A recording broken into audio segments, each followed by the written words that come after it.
I'm Darren. I DM for Do Warforged, just sleep, dream of it.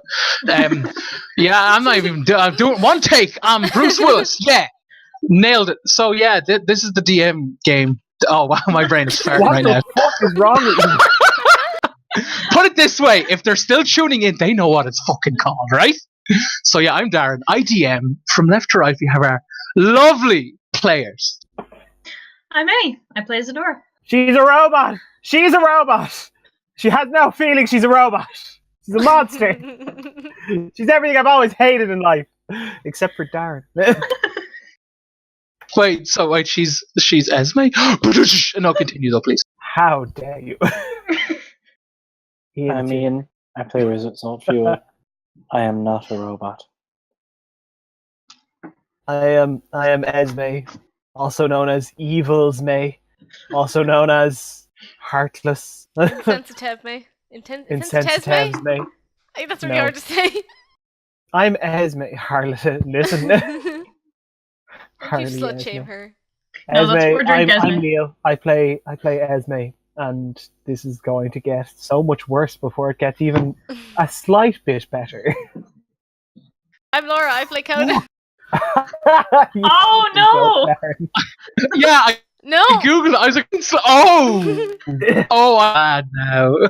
Oh, I feel bad. Dictionary kids, don't use them. Overrated. 2 out of 10. And this is Neil. He plays Esme. But yeah, guys. So when we last left our hero, some things happened. We won't get into minor details. So they traversed some land. They met some pirates, some robo pirates. Yeah, they Some space basically they navigated their way through a cornfield of blue corn. Well, like kind of flower blue corn. Met a settlement of Warforged who. Their entire existence is based around they call it the Good Book, which are just raunchy, trashy pirate romance novels. So they all think they're pirates. They claim, Patches, the leader, claims to have memories or like at least like dream about being on this like ship that's from the stars, and he points to the sky kind of thing.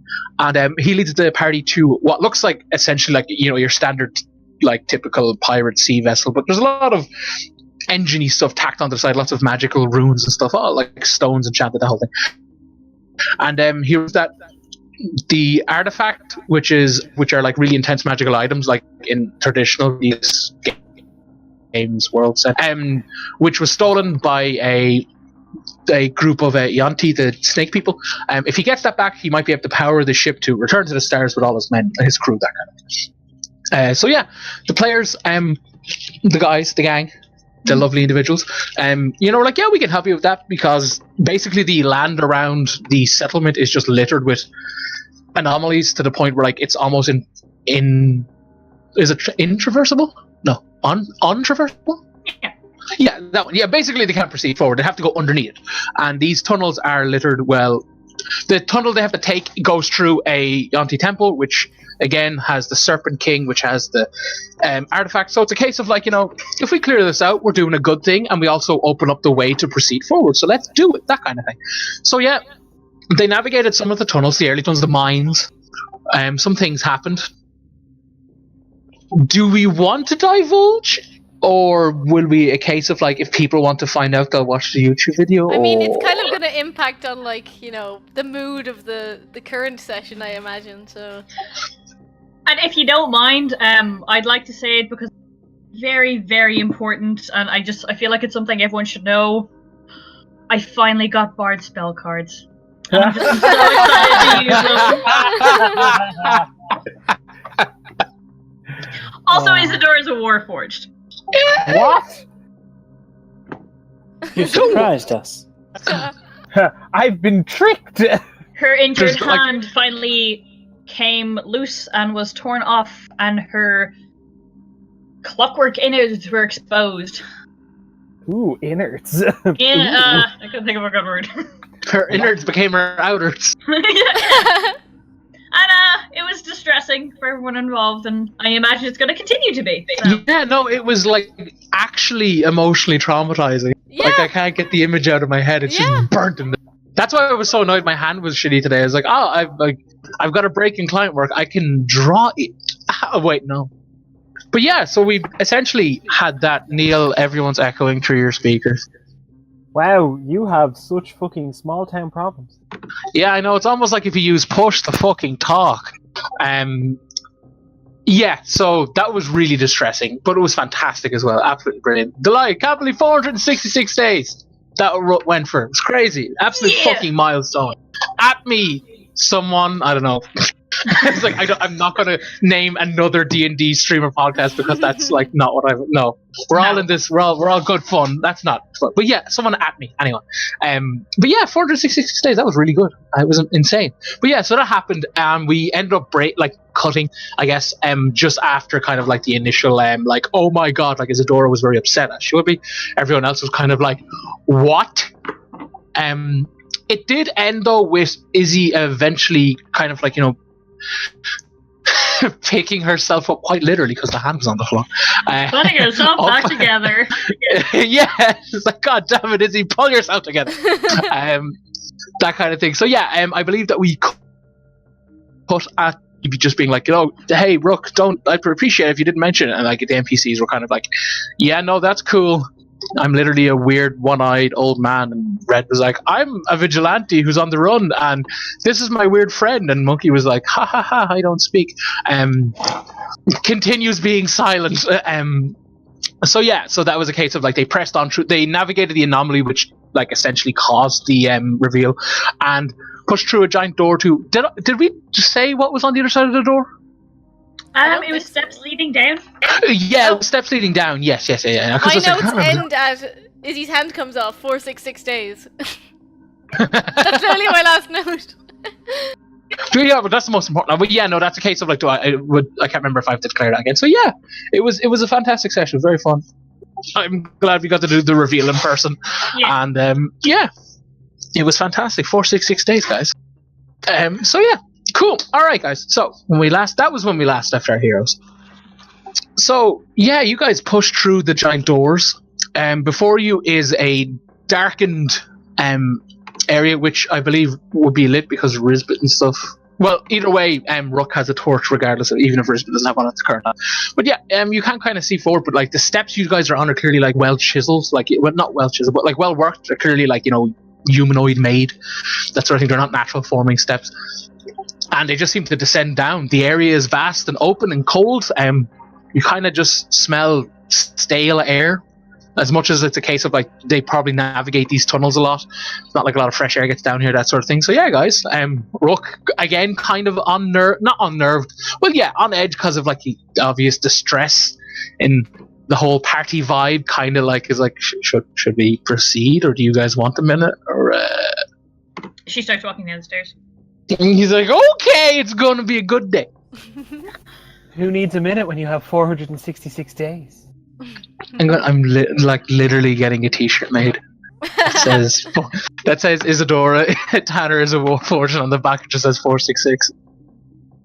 But yeah, he's like, okay, cool. Yeah. And like essentially lets Izzy lead despite... Wait, no, Izzy, you have dark vision, so you're fine. Yeah. You don't have to worry about anything. But yeah, you guys descend the steps. It's you know, there's kind of a tough breeze coming.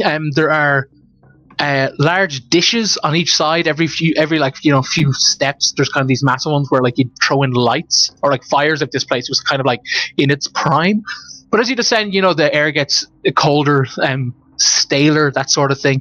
Can I have investigation checks, please? I'll let the other two.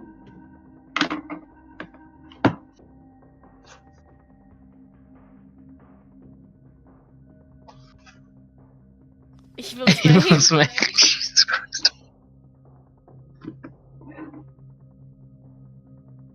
Cool. Coda and Esme and Risbit. Figured I'd help. That's fair, buddy. That's fair. No. Okay. Well, there you have it, guys. Backseat DM cancelled the action, so nothing happens. What's the marching order, just for argument's sake? I know Izzy's in front and Rook is kind of like behind her. I think I'm at the back. Yeah, I'd go behind Rook. Is everybody like hiding behind Rook now? Is he like the buffer? So it's Isadora, Rook, Red Monkey, and the party. Well, the rest of the party are just kind of like. Oh no, Esme's I behind know. Izzy.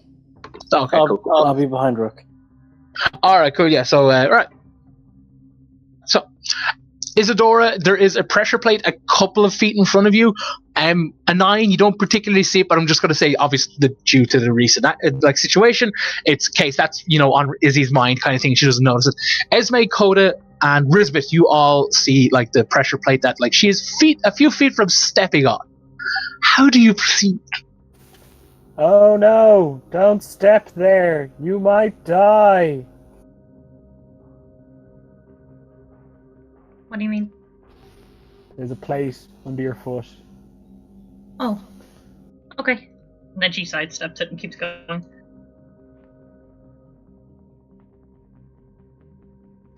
Cool. Yeah, you guys pointed out, so the rest of the party, Rook and the ones, essentially in video game terms, it glows red, and they're like, yes, the do not step thing, getcha, and they navigate around. You guys navigate around. It's cool.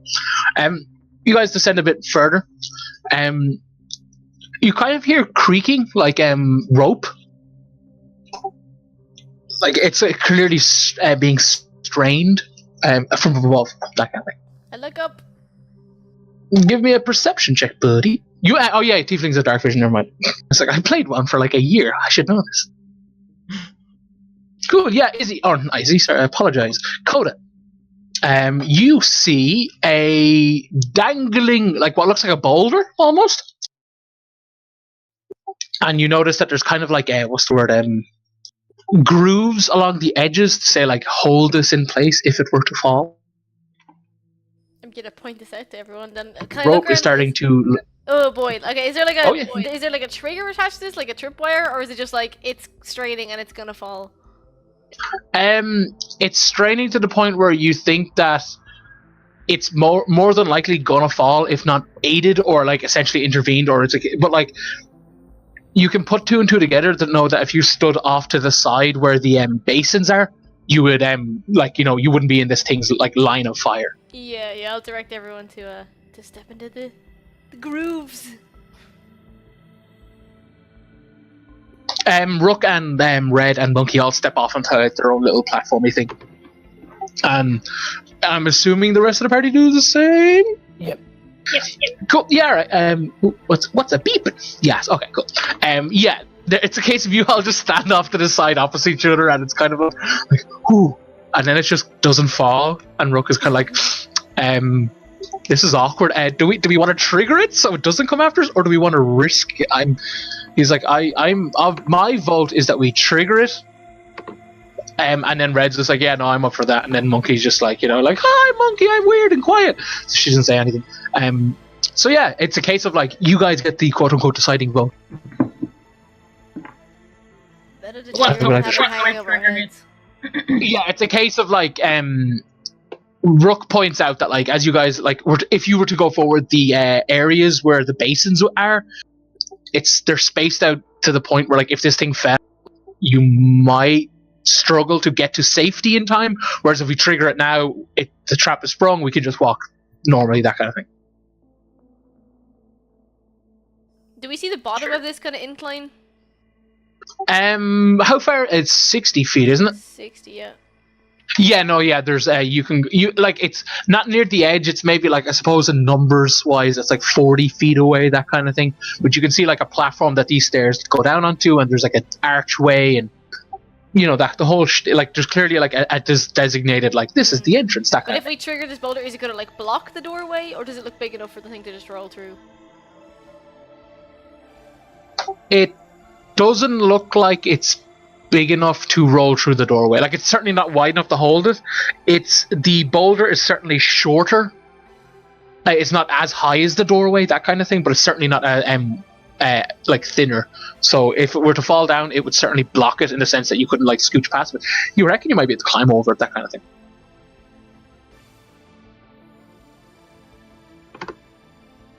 I mean, I'll relay this to people and just sort of see if it changes any opinions. Yeah, that's fair. Darren. Hello. I fire the rod of Pelor at the rope. Okay. Give me a fucking range attack. Nice. Oh shit, nice. Yeah, like as like Coda's like, I believe that if we were just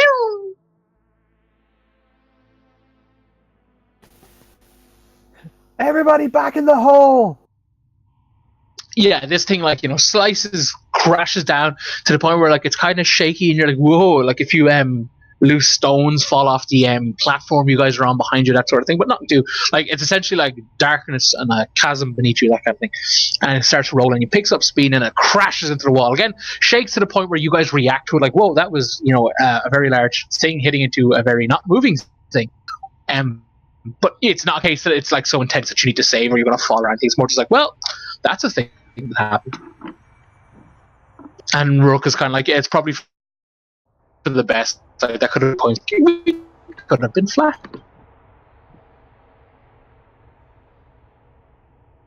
He gestures as like, proceed. Yeah. Cool. You guys navigate down the stairs. You guys get to the base, but like again, no one's kind of passive perception, passive investigation, kind of like tips off, like, hey, look, a pressure plate. And then even if there were pressure plates, you'd hazard a guess that the boulder would have set them off, obviously, that kind of thing. You get to the base. Before you is a doorway, an archway that is blocked by this boulder. You definitely can't squeeze through the gaps beneath it, but you certainly could like climb over single file, that kind of thing. Can I see the other side of it? Like, is there like little cracks? Yeah. It's a long hallway. Esme just teleports in. Oh shit! Yeah. I'm gonna scout ahead. And she proceeds to scout ahead. Coda, Izzy, Risbit, deck saves, please. Oh shit! Look at her. All right, cool. Hold on, Amy, you take a little bit of damage. Okay. Hey. Okay, you take 3 force damage. This boulder kind of like starts to glow and shift and shape, and the area around it kind of starts to distort, and essentially a bright light is flashed, like in poof, like energy sort of thing. The guys, does that really go into this? The Coda and Risbit kind of essentially like navigate away from the blast, but you see the area to the right where Rook and Red Monkey are. There's like an entire brick wall has like essentially gone up between you guys.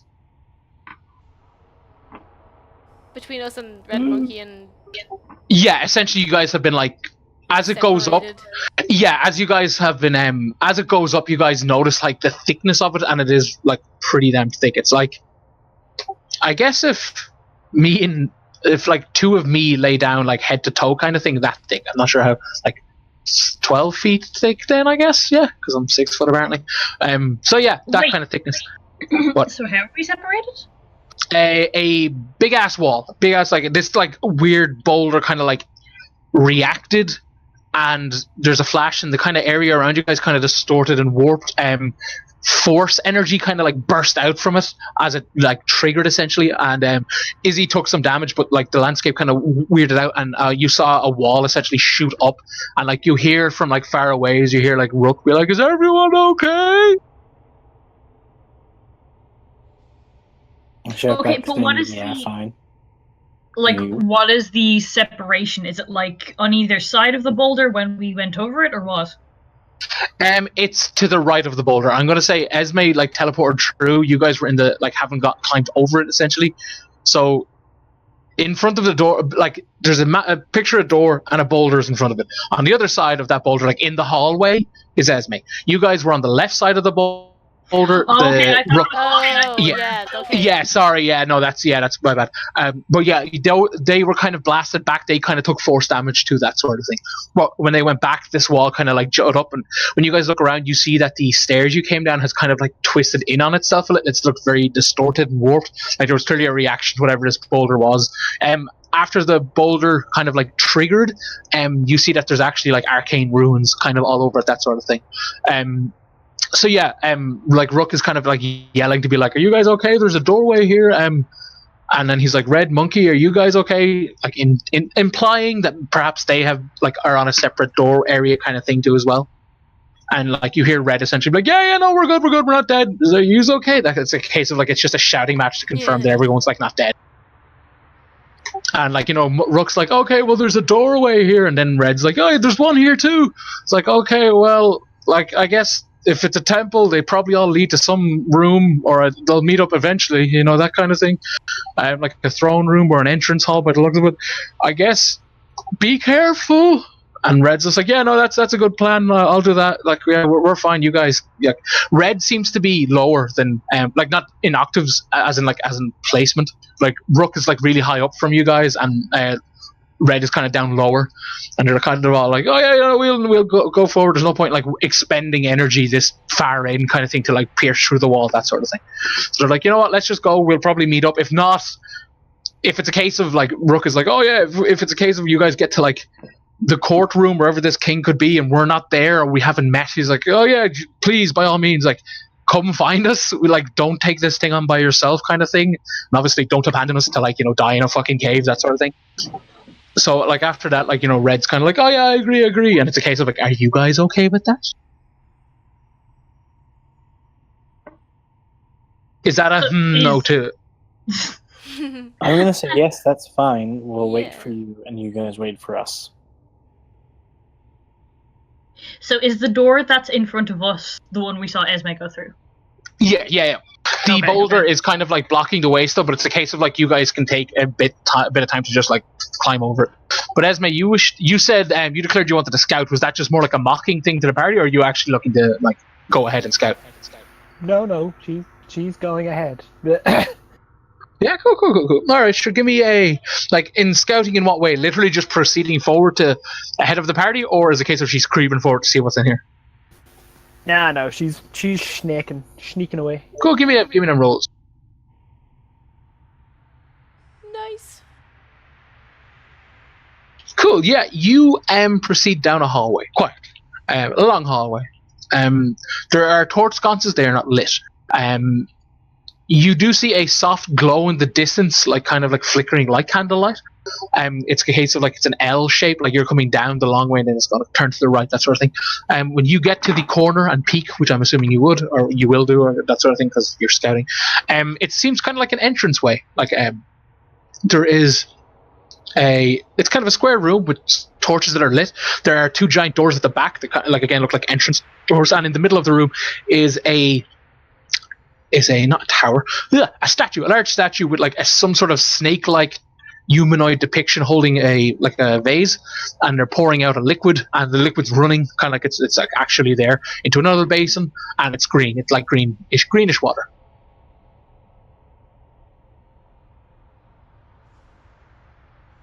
I want to be climbing over this boulder to go. Yeah, cool. Give me athletics or acrobatics, your choice.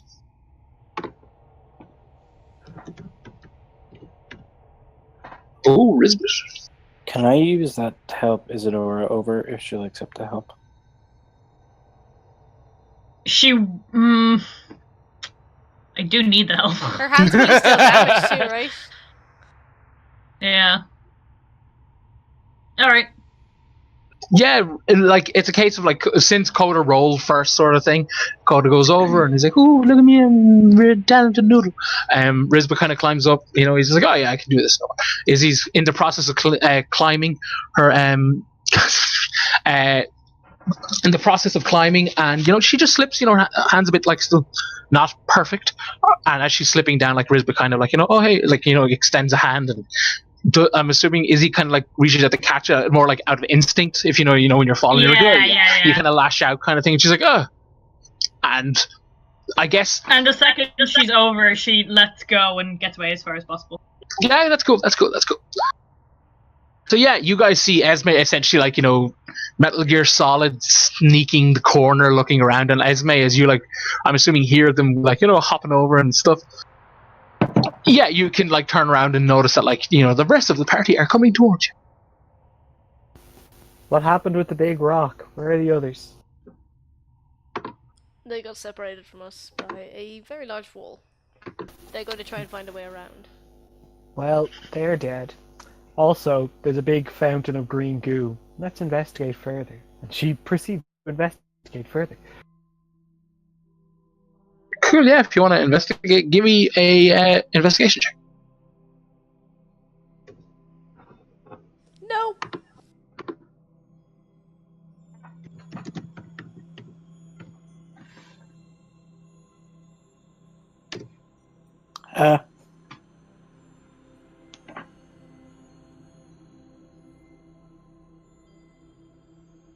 Yeah, essentially, like it's a case of like, well, guys, it is certainly a liquid that is indeed green. Yeah, there is it's kind of like a slab of marble maybe, that's kind of half carved into this like a humanoid body, like a typical man's body kind of thing, with a vase, and it's got a cobra-like head, in a very like kind of like not a soft gesture, but kind of just kind of like, oh, look at me, I'm pouring out this thing, I'm going about my daily job. It doesn't seem like aggressive. But you notice, Isadora notices that in the basin of green gooey goo, there is like shimmering gold at the bottom of it. Shimmering what? Gold, like gold coins. Alright. Yeah, and that's kind of it. There's inscriptions all over, but I don't think these guys speak. Oh! Yeah, I don't think any of you know, because I've asked this question in the past. I don't think you speak the language, so apologies. Yeah, essentially the guys there's writing there, but you do not understand it. I assume it's snake person language. Yeah. Yeah. What is that language? Is it just Draconic. Oh, it's Draconic. Yeah. Well, I'd imagine they And probably have like. Oh, sorry. Go ahead, Amy. Sorry, that's just written on the wall. Yeah, like it's a case of like there's an inscription on the base just beneath the torso of this individual, and it's kind of like just an inscription, that sort of thing. But yeah, it's written in Draconic, which I think is just like the designated like serpent-esque language. Because I thought they had their own custom one, but apparently they don't. It's just Draconic. So yeah, behind that are two doors depicting again like Yuan Ti like soldiers, or like warriors, not soldiers. They're kind of like donned in very like elaborate or armor, brandishing curved blades, and they're both facing each other. Like the left door is facing the right ones, that kind of thing. And yeah, it's just two big stone doors. This So place is quite what? heavily trapped. Do you think this is some sort of ritual we have to do before we'll pass? Sacrifice Esme. I can't comprehend language on the Draconic. It's blessing to pass forward with the blessings of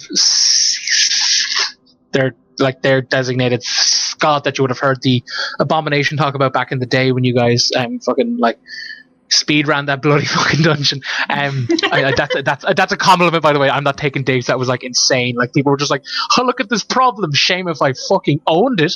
Like, yeah, it was the rolls that day were insane. It was brilliant. But yes, you would know that it's their like deity. And to apparently pass with the blessing is to simply cut one's hand holding blood. Darren, I'm sorry, you're cutting it like crazy. I can't hear you. Oh, you're not cutting it for me. Weird. Okay, I'll just repeat it anyway, because my things turned green there. Basically, the ritual to grant the blessing of their deity on you as you proceed forward is to cut your hand and bleed into a coin of blood and throw it into poison. Okay, I read that out loud to the others. Ask Jack Sparrow for help. I'm prepared to do it. I do the thing. Yeah, I'll do the thing. Does each one of us need to do this? It doesn't state. You probably guessed not really, but I just love the idea of everyone like, no, I'll do it. It's fine. I'll do it. Crap. He's like, it's fine. I'll just provide them. It's fine. I was about to say like Rook is like, what are you doing? It's like, oh yeah, Rook isn't here. I mean, because we don't know for sure, I'm gonna do it anyway. Just Yeah, in no, that's case. cool. Yeah, it doesn't state, but it's a case of just like, oh yeah, like. I'll let the two of them do it and observe what happens. Rizdik goes to do it, and then when they do it, it's like, yeah, suckers. Yeah, it's a case of when it bloops into the water, like you kind of hear like a really faint, like essentially. I'm gonna say, do either of you mind who does it first, kind of thing, or is it a case of like? I assume You don't give Esme, a she's shit? been kind of barreling forward. So I Yeah, that's assume- fair. That's fair. Okay, so yeah, we'll say Esme does it when she's kind of like explaining. When Esme does it, you kind of hear like a really, really faint, like hiss from the statue. But when Coda does it, it's like nothing happens. It's a case of like, oh, it's been triggered, that sort of thing. Sweet. Yeah, and you kind of hear like a faint, like not unlocking sound, but like you see a bit of dust fall off the doors, possibly indicating that they could just have been unlocked.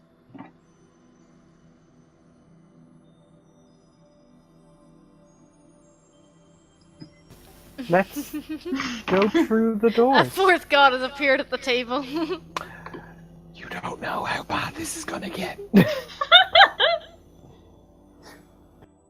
But yeah, Esme will just go up to the door. That Esme arrives at the door. Open sesame, whatever. Get out of my way, door! I mean, that's going to be hard because I'm literally like, first, I don't mean to toot my own horn. But yeah, Esme pushes open these doors in true, like, Aragorn fucking dramatic, like, I'm the king fashion. Let me just do the thing. Get ready for some absolutely terribly drawn maps. I'm going to say, just because Roll20 loves my really, really brilliantly drawn maps, don't bother doing like where you are on the map. Just essentially ping where you are, because this thing just did not sync up well to the squares at all, and I am just not going to have that. So you guys are in the top left. Yes, up here. Before you is a very long hallway. It's well lit, like it's lit enough to not incur like disadvantage, that kind of thing. Along the walls are kind of like this, kind of like white, almost like a hint of golden stone kind of thing, like really, like you're not entirely sure if it's a stone or the light off the torches, that kind of thing, but it's really nice. There is inscriptions along the walls of like serpents and like serpent warriors, like battling like elves, humans, dwarves, kind of like the more common topside races, that sort of thing. Yeah, it's a case of like, it's just carvings depicting like, Yuan Ti fucking pride, kind of like, they're kicking ass, taking names, that sort of thing. You see for kind of like hallways kind of thing you see, and at the very end of the door, or at the end of the door, at the very end of the hallway is a similar door to the one you guys just went through, like a double door kind of, stone wall kind of thing. On the map, what are those like 4 inclines? What do we see there? They are hallways leading into little rooms. Can I sweep the traps and then start and like enter into the nearest room on like the left? Yeah. Cool. Investigation. Yes, please, and thank you.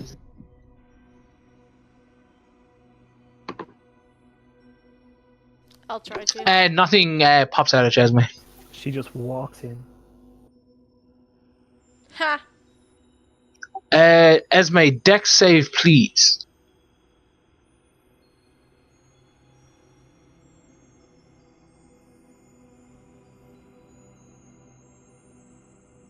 Cool, yeah, I was going to roll for half damage, but I forgot you take 0 if it's dex based. So yeah, as you round the corner on the first room on the left, you kind of like hear a pressure plate go in, and a spear, like a really thick, heavy duty spear, like it's blade green, like dripping with some sort of like toxin, more than like, shoots, like kind of just narrowly misses your torso, but you kind of like, limbo, like whoa, out of the way kind of thing. It kind of like snags and cuts a little bit of your cape, but other than that, you are unscathed. You hear it go back into the wall and it click. And is that coming from like the left or right hand side? Her armor's already fucked, guys. Her armor's dead. She's dead. She hates it. Darren just hates Esme. It's understandable. No. Was that Who coming from like doesn't? the left or right hand side, or was it coming from straight on? It was coming from the right wall as you walk through. Cool. It's symbolic. It is symbolic. You're trying to break down her barriers, leave her vulnerable. No, I just mean like it implies how far they came because her armor's muddy. Jesus, Neil, it's not that deep. Well, like you removed her link to her other friends. Anyway, no, she's like, meh, and just keeps going through, like avoids the obvious, and then just like Yeah. keeps going, and like every time she comes up against like a block, the hair like on her body just starts to grow a bit more. And it's like the claws get a bit longer, the dog snout gets a bit like snarlier. She just kind of like, this is going to continue to happen, but I will remain calm. Is she going into the rooms or is she just walking straight on? She's going into this room. Yeah, essentially, Esme, the room before you was kind of like a touchdown room. Like if you were carrying any like massive, like, oh, I need to leave this here, kind of loaded off. There's spears, scimitars, like essentially curved, short and long swords, like hanging up on racks. There's kind of a table with journals that have clearly, like, time has just worn down to the point where like it's almost unreadable, that sort of thing.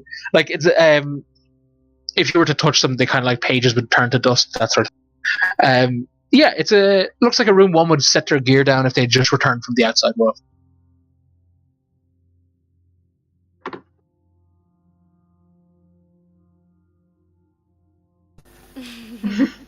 She then just like barrels through to the other side. Dex save again, please. I'm gonna take the top left room, or like top right rather. Sorry. Cool. Yeah, again, Esme, you trigger this spear. You narrowly dodge it. Oh, no, actually, no, with that narrowly, you're pretty good. What's that, Coda? That's investigation while I'm going into the top right room. Cool, yeah, can I have a dex save? Oh boy.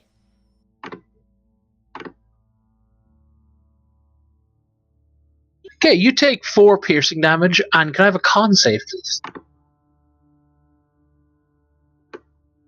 You're immune, right? I'm into poison. That Cool. helps. Oh shit! Correct, correct, Amundo, friendo. Thank you, Amy. Thank you, Amy. For remembering Yeah, my no, magic thank- items yeah, better that's- than I did. Yeah, it's a case of like, even though you were kind of like wincing for it, like, you feel like the circlet glow, and you just see the poison kind of like, shoot out of your body, kind of thing. But yeah, you're shot with darts, a lot of darts.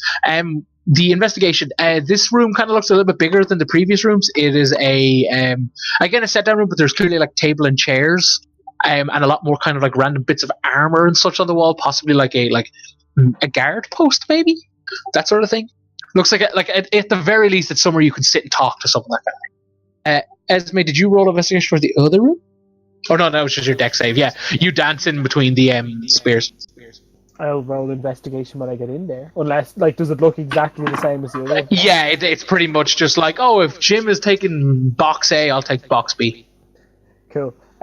She's going to go to the last room, and what she's going to do is she's going to crawl on her belly in. Ooh, cool. Yeah.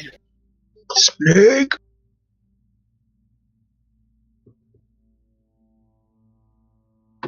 Cool, give me an investigation.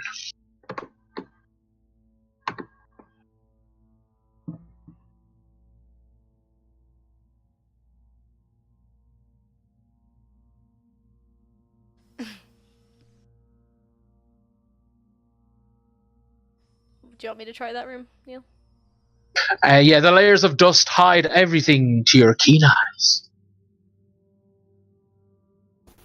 Esme just walks out. She's like, I don't know. And she just heads to the double door. I'll have a peek. Yeah, no, in. like, I'll if follow her essentially, lead with yeah. the belly thing. Yeah, of course. If anyone wants to, like, essentially do over the rooms, you're more than welcome to. You can do your thing, guys. Ha, no. The world is your oyster. Jeez, no one, no. Okay, yeah, no, you're fine. You don't see anything. Go. I will try. I'll do the belly thing too. I feel like you don't even need to. You're so short. Sizest much?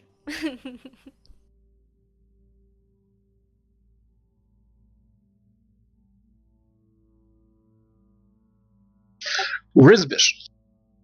Darren. On the table, you it's like this speckiest like a pixel of dust is not on this object, and it just catches Rizbit's one good eye. But yeah, Rizbit, there seems to be some sort of necklace on the table. Can I go over and take a look at it? You can indeed, yeah. I ain't gonna pick it up yet, but I'm gonna take a look at it. Yeah, a case of like Rizbit approaches it and kind of blows the dust away, that kind of thing. Yeah. Cool. All right. It's a silver necklace. The main kind of body piece of work, I guess, depicts a kind of, again, it's kind of in silver but with hints of blue, kind of a chunky long shape, but in the middle of it is what looks like a rock and a dark skinned woman kind of in the middle of dance, and her white hair is flowing everywhere. I'm gonna call Isadora in and ask her if she can cast Detect Magic on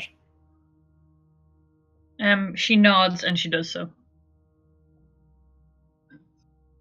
It is a magic detect magic. Yeah, it's essentially magic, and it gives you, one second, let me tell you the school of magic. It's an evocation.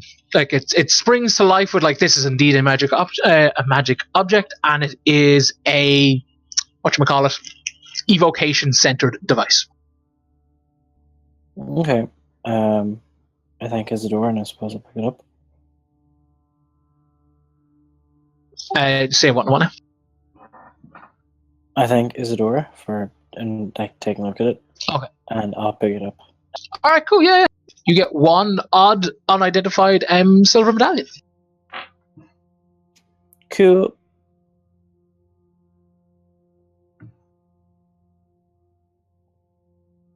Thanks, Cool. Isadora.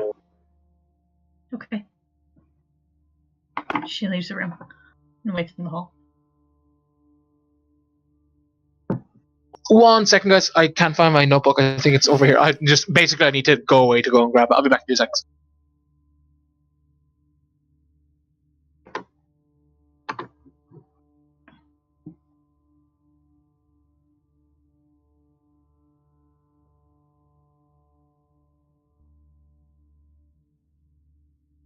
Out of character, guys. If we want to make things greasy, I've been waiting to use this mask for ages.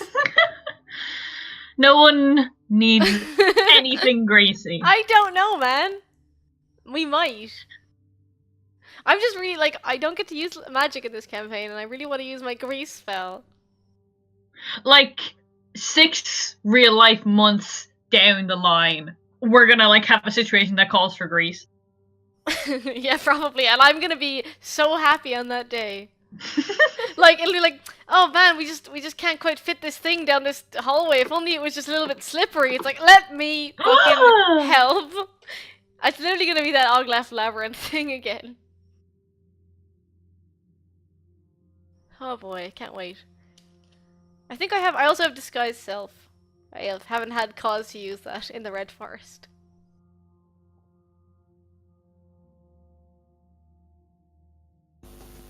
Did Roll20 crash for anyone else? It did for a second, but it's back for me now.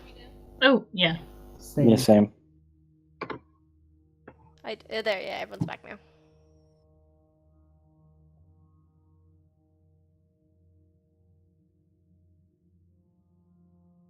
I have 5 whole spells now, guys. Good job. Shut up, Laura! You might want to unplug and replug your headset, Neil. It's a bit fuzzy.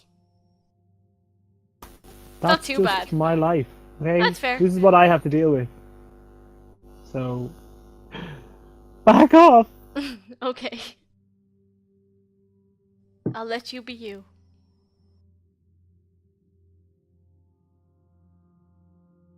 Still have half a mug cake next to me. Work through it. Fight the cake. It's beating me, Amy. No! There's a lot of cake in this mug. Hello. Where's the power? Hello. Is that any better? You're still staticky. No, it's No. fine. We can hear you. Like we can hear you. Just there's also some like. Oh no, we static. can hear you fine. Yeah, your voice is fine. There's just a lot of static when you talk, but it's grand. Literally like every other time.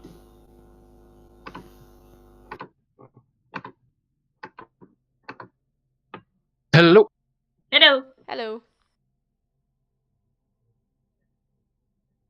So you guys are going towards the giant door. You How's that? still staticky? I'm sorry. It's fine. We can hear you perfectly fine. It just there's also static, but it's grand. We can still hear you.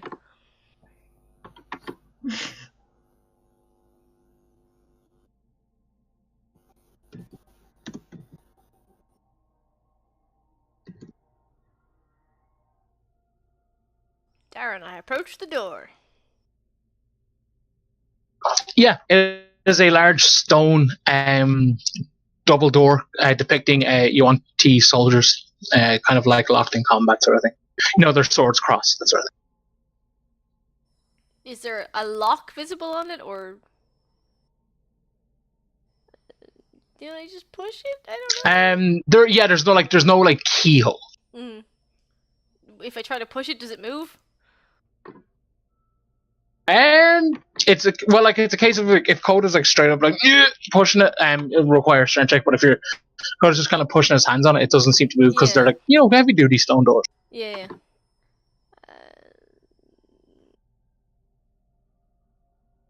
I guess I'll ask Risbon if he wants to have a go at this because I'm not strong. Suppose I'll give it a shot. Just strength, Darren? Yes.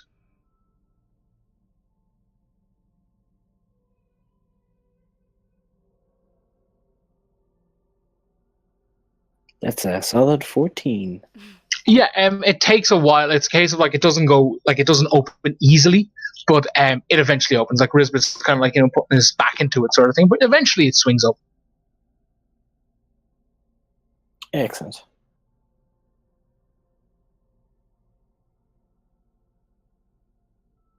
What do we see? Before you is a kind of entrance hall area, you'd imagine. There are 4 pillars, again, kind of coiled snakes going up them. Over here, along the wall, is a depiction of a very large serpent creature with multiple arms and multiple snake heads. Kind of locked in battle with legions of elves, humans, dwarves, etc.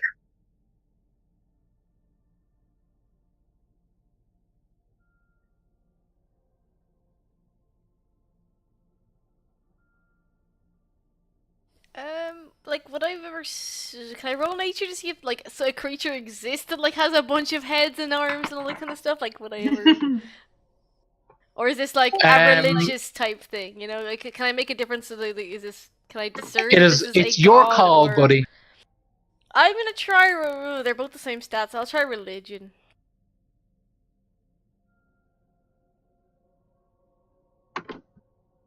Not great. Very average. They don't teach us about Snake God in Uria.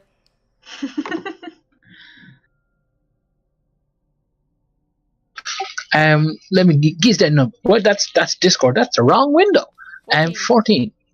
Risbet, is that what's that? 14. Oh, that's the strength. Never mind. Yeah.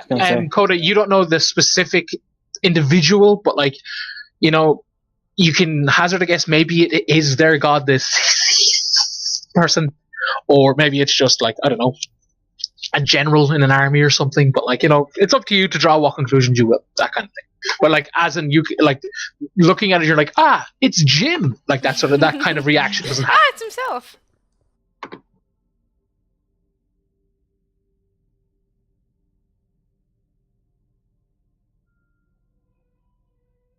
So what of the rest of you? I want to touch the statue. Cool. Can I have a con save, please?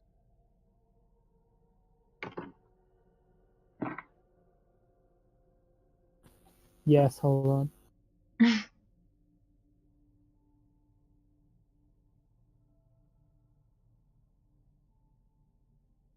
Esme's just really drawn to like weird, strange gods. Just like, yeah, let me touch it. Yeah. Let me touch that shit. I mean, we knew that already. You're now aware, Esme, Snake. Esme, you take 5 poison damage and are now poisoned. You may repeat the save at the end of your next turn. As you reach out and kind of like touch it, like your hand that you touch it with, kind of like flashes green, and you feel this like sickly poison come over you. She lets out a wolfy howl. I'll offer her the circlet because it worked for Bones when he was poisoned.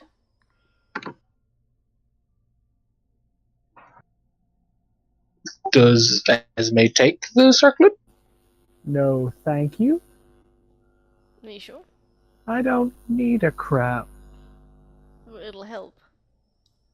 Yeah, well, helping's overrated. No, I'll be fine. I get over things like this really quickly. It'd be quicker if you just. Oh, alright. Yeah. Wait, hold on. Does this affect my speed? Nope. All your attacks have disadvantage. Yeah. She's like, just hold on a sec. We'll see how it goes, and then she'll just like walk away from the poisoned statue. Going this direction. Heading south.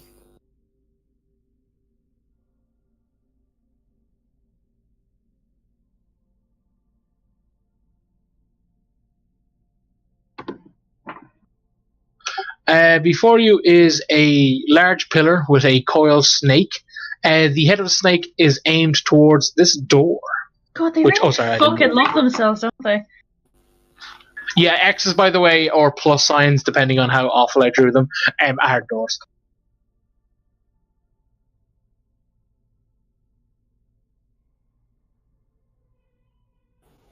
I touched the door. You're double poisoned.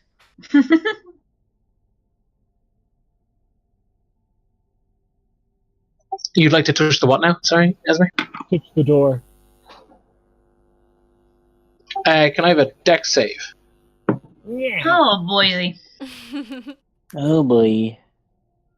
Esme is just like, she is our trap poking stick in this dungeon. She's just like triggering everything.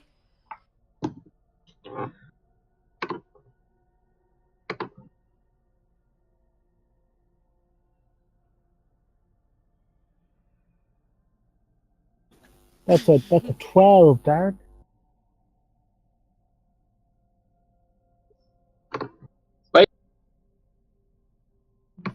Wait, hold on. Wait, 1d61? Yeah, it was not to be one Esme's to dead! Esme, you take 3 poison damage. As you are already poisoned, you just continue to be poisoned. Should I roll that with disadvantage, actually? It's only your attacks have disadvantage, right? Yeah, it's only your attacks have disadvantage. Essentially, as you touch the door, the snake head facing the door like gushes out a load of poisonous water. Seeps into your skin. That was rude. Does the door open? Yes. And what is so? This is just a stone snake head.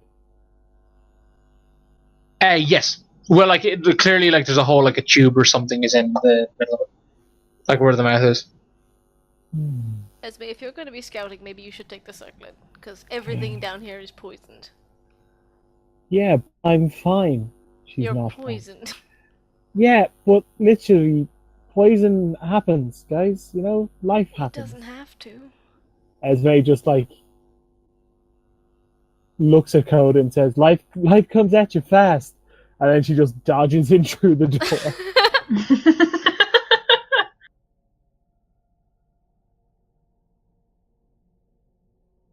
Just leave her to it. Yeah, pretty much. Cool. Yeah. Right. Sure. Press on. Actually, as the door opens, give me another save there, Esme.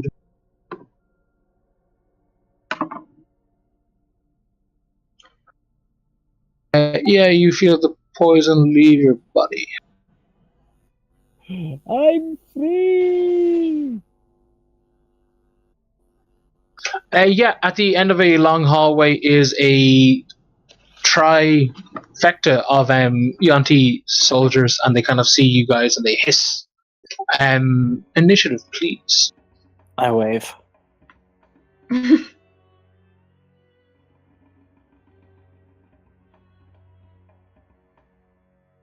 Motherfucker rolled onto 19.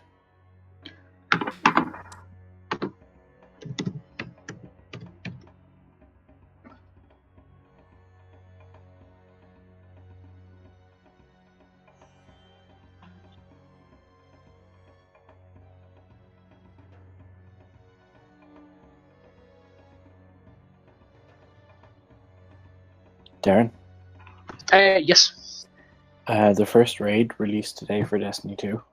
Oh yeah, I saw people ranting and raving about it. It looks, it sounds very good.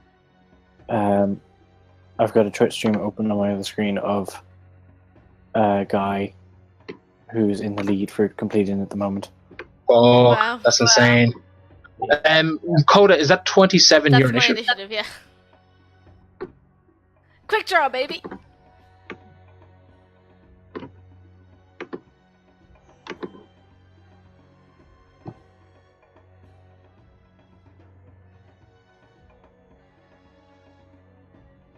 Okay, starting us off as Coda. You guys on the bat map yet? Mhm. Cool. Yeah, that blue square is nothing I can't remove for some reason. Roll 20's been really weird for me tonight. But yeah, you guys. 2 shots at number. Hang on, we've rested since our last combat, right? Yeah? When was Yeah, the last yeah, combat? because, Yeah, it's been ages. Yeah, it was the It was before, like, we got to Lost the Light. city. Yeah, grand. Okay, yeah. So 2 great points, sharpshooter advantage on number 1. Oh, snake eyes! Oh my Wow. god! That is Okay, so that's a crit, and Oh then my my gun God. misfires. So I'll roll the crit, and then my gun will misfire. Yeah, roll the crit damage, buddy. That's 1 bullet, and then my gun misfires. Cool fucking beans. Snake eyes against which the one- snakes. That was number Which 1. one are you shooting at? Number 1.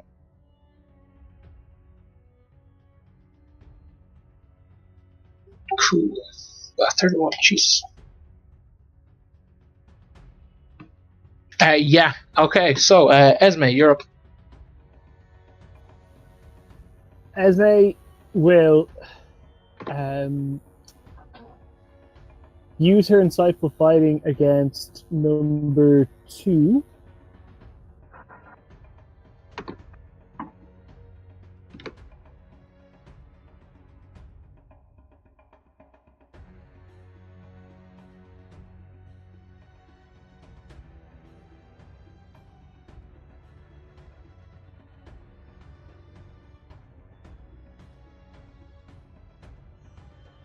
So it's 15 versus whatever their deception is. Oh shit, I think these guys have pretty decent deception yet.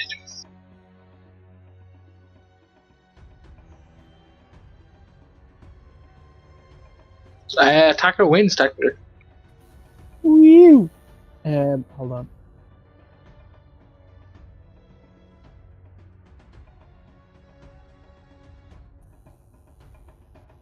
Did my movement increase because I'm a wolf? Nope. It probably is like when you're in wolf form, it probably does.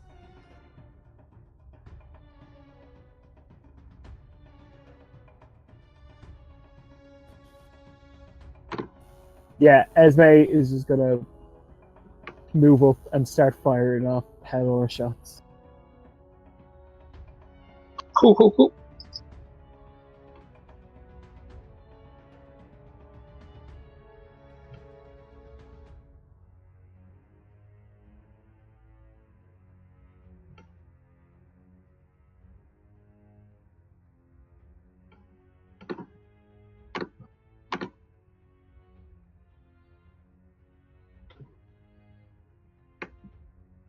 $22 hits. 24 hits. Nice. Woo! But also, Esme, why are you tanking?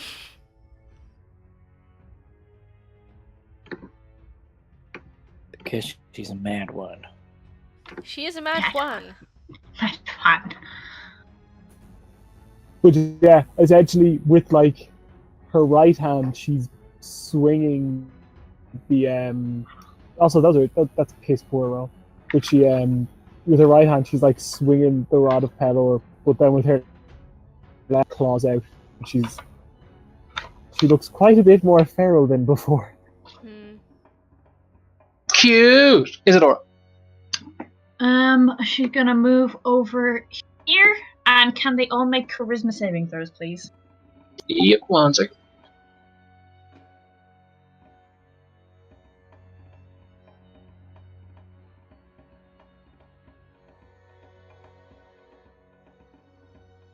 Right, it's a case of 1, 2, 3. So number 1 scored 22, 3 got 12. 2 and 3 are now under the influence of Bane, so whenever they make an attack roll or saving throw, they have to roll a d4 and subtract the number from the amount. I love that spell. Oh shit, that's really good. Wait, it's a d4 to hit or d4 to damage? No, they subtract that from... Attack rolls. Oh wow, that's fucking rad. Okay, cool. Is that all, Amy? Yep. Ratio. It is number 1's go. Run up here and attack.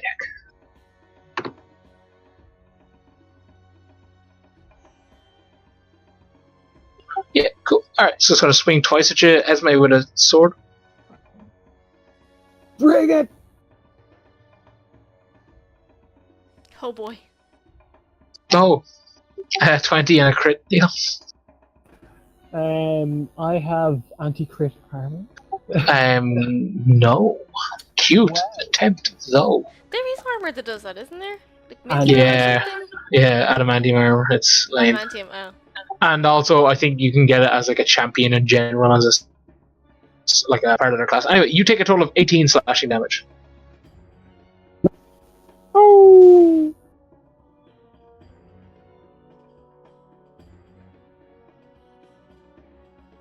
And with that, okay.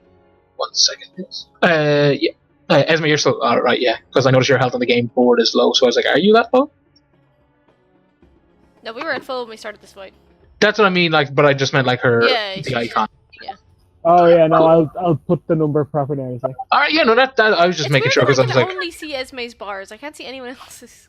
you have to enable it, I think. I'm the only person. I think I'm the only person who's using the bars. That too, yeah. If you don't fill them in, they don't appear. Okay. I have them filled in. They're just not appearing. Isadora, you are going to get 2 longbow attacks. Don't forget to roll the d4s. Hopefully this worked. Yeah, it did. So that's a 5 and a 13, Amy. I can't see that. Nope. Yeah, cool. Yeah, both shots whiz over your head from number 3, who has drawn a longbow. But that is Risbit's go. Cool. Just gonna see if I can move up to one of them.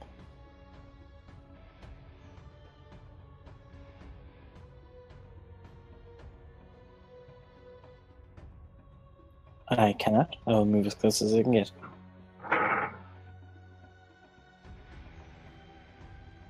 And I'm gonna huff a hand axe at number 1.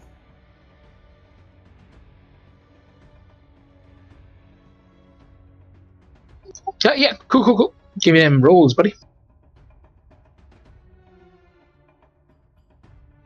13, I reckon, doesn't hit.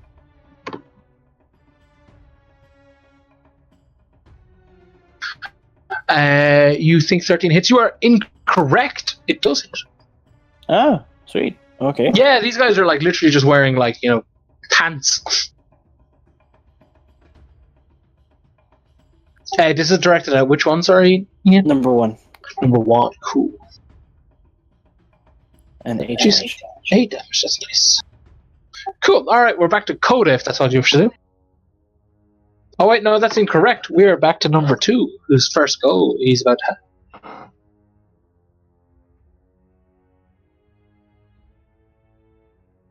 have. 2 longbow attacks towards you, Ian. Yeah, they miss. Both shots go over their head. Coda. I won't fix my gun. Crossbow on number 1.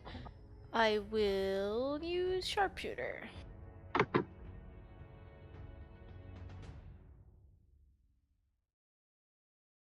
Assume that hits.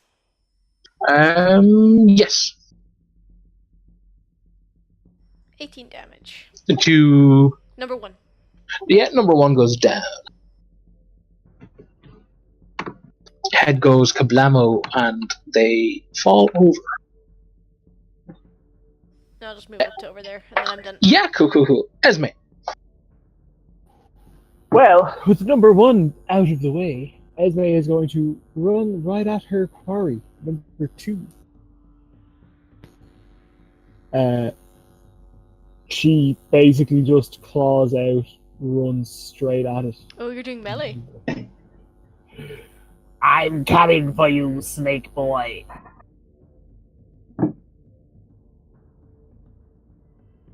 Was it the D4 or D6 for the wolf team?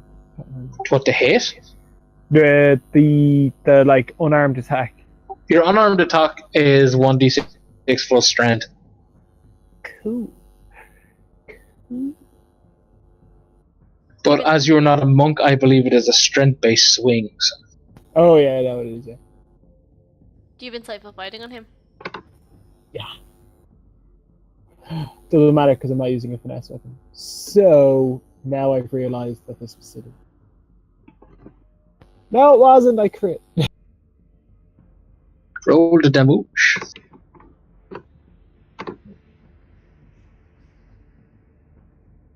Oh right, you don't get sneak attack with...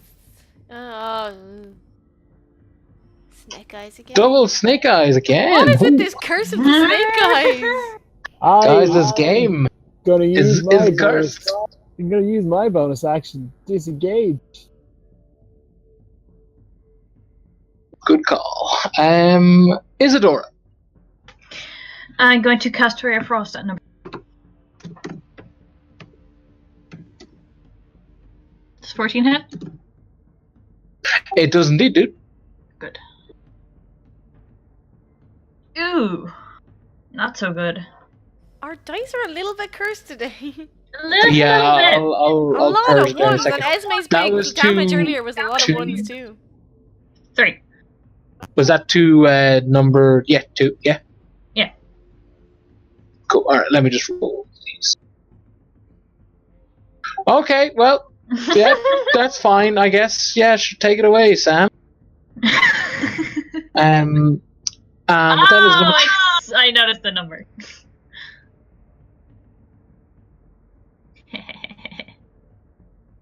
Four six six. Cool. Esme, 2 longbow shots at you. Oh, actually, did they repeat the save, or is Bane like a minute, or? Yeah, it's up to a minute. Oh shit. Okay, cool. Is it concentration? Yeah, actually, I should roll for that as well. Just don't. Just leave it on forever. Yeah, no, the bane's still there. Cool. Yeah, no worries. Yeah, both of those attacks whiz over Esme's head. Risbon. Cool. Oh wait, Amy, did I think I might have She skipped you. just rate of frosted to them, didn't she? Oh, that's Yeah. completely true. Yeah. Yeah, Risbon. Sorry, I'm just going to measure out one thing. Cool. I'm going to use my other 10 feet of movement to do this. So I'm stuck between them both, so they can't move away from Okay. me. Yeah. Oh, nice. Nice. I'm going to attack number 3.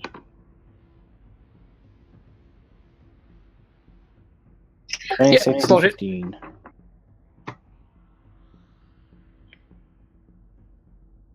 $14 and 11 damage, so a total of 25.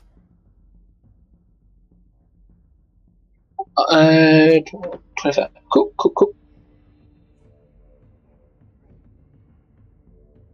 And with that, there's number 2's go. He's gonna drop his bow, pull out his sword, and swing at Risbon. Bring it. A 22, Jesus, and a 11. 22 hits.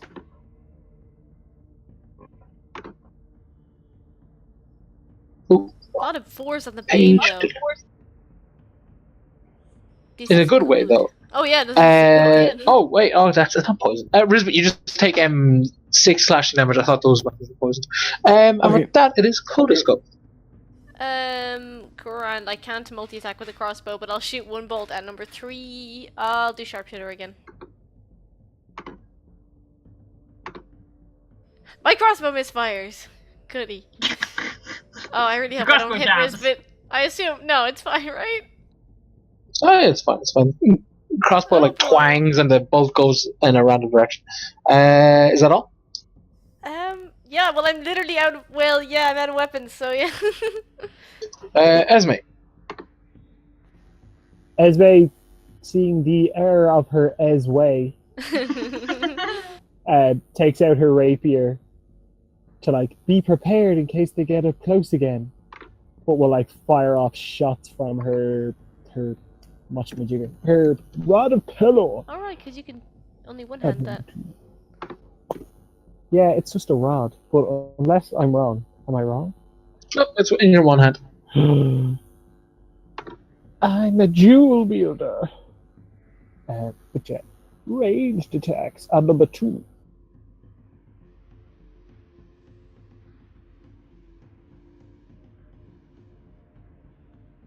That hits.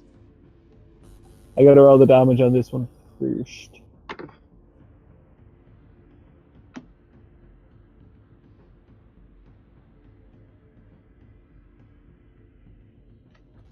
Goddamn Snake Eyes got me again. Yeah, this thing is like bleeding out everywhere. It's pretty much on its last legs, kind of thing. I'm gonna try my bonus action attack on him. Strikes.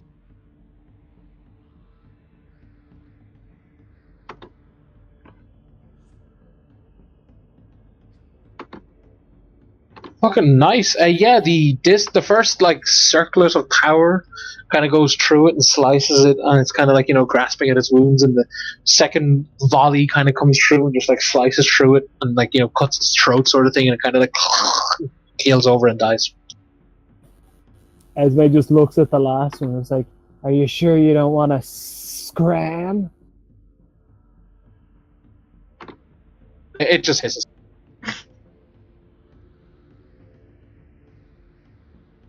And with that, it's Isadora's go.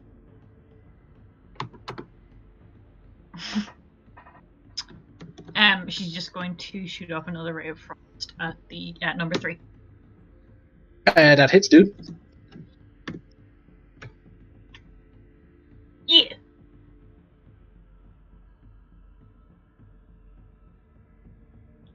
Yeah, this thing is like, you know, gets walloped and is like, motherfucker! The only word of common it knows. Yeah. It speaks common, but only swears. Let's see. It is number 3's go. Right, so number 3. Love me some number 3. Drops its bow and puts its hand up behind its back, and that's when you notice that all along it's had a great sword on its back. Oh.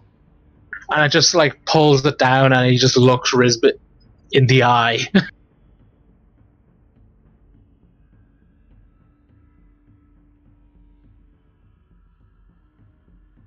And it's like 2 just really heavy swings. This dude is like putting in on it all, if you know what I mean. I'm assuming 19 might hit actually, Ian, because It of does. your lower. Yeah, cool.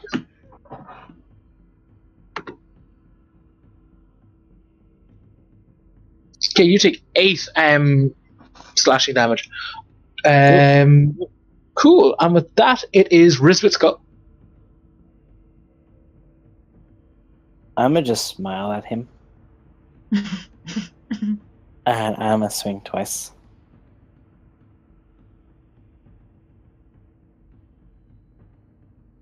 Both hit. Even 12? 12, yeah, contest the AC. Again, these chaps are all natural, you know, fucking loincloth-esque Naked snakes. fellas. They're Okay. snaked. To one of the attacks, I'm going to add Smite. Throw Smite towards Coda for that god awful fucking joke. Isn't it?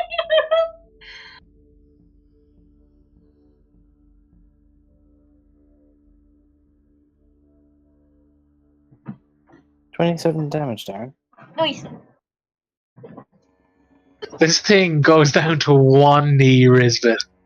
Like, blood is pumping out of this thing's butt everywhere you can imagine. It's like, great swords on the floor, and like just one eye cocks, and it just looks right at Risbit and just manages to pull the great sword back up onto its shoulder, kind of thing. And it's still going. Ah, for fuck. There is like literally blood coming out of. This thing is just a walking pillar of blood at this point. And with that, we're back to Coda. Crossbow. I hate to be a kill stealer. Fucking do it then. Kill steal. 24 hits. Didn't your crossbow jam? Disappointed now in you. No, crossbows don't jam. I just missed.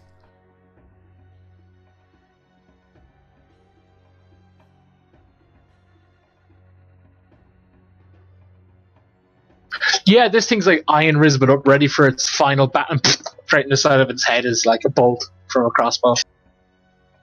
I like to think that he thought it was me who killed him. He definitely was like, someone stole your kill, you was a bitch, as he fell down.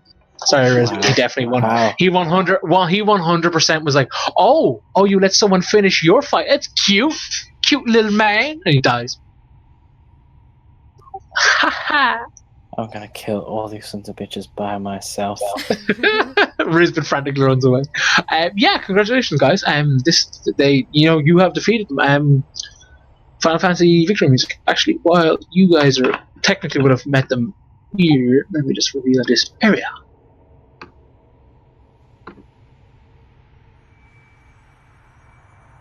Mm-hmm.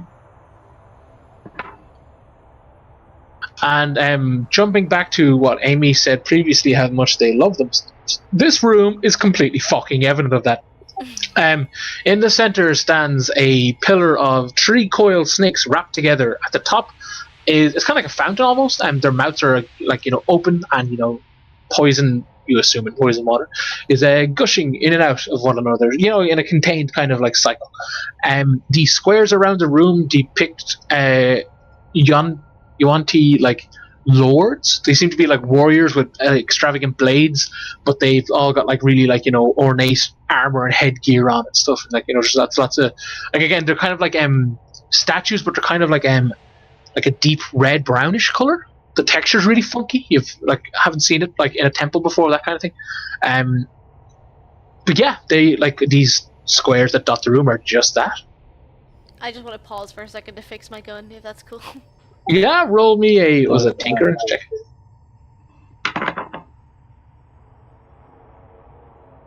I get advantage on this, right? Yeah, it's the fixture gun. Yeah. Can I investigate the columns to see what they're made of?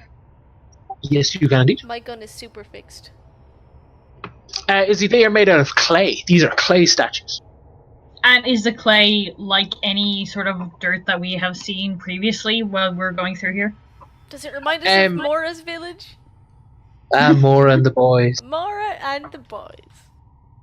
It's gonna come back to them, and it's gonna come back to him with a sword and a bit of dirt, and he's like, sure, that was a fine day's work, and there's gonna be like Hand of Yuri and order guys just dead everywhere.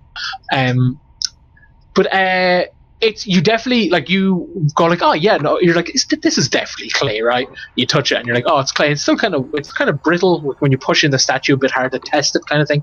Kind of like indents, it's kind of weak, cheap clay maybe. But as for seeing it throughout this specific temple, no, this is the first time you came across clay statues.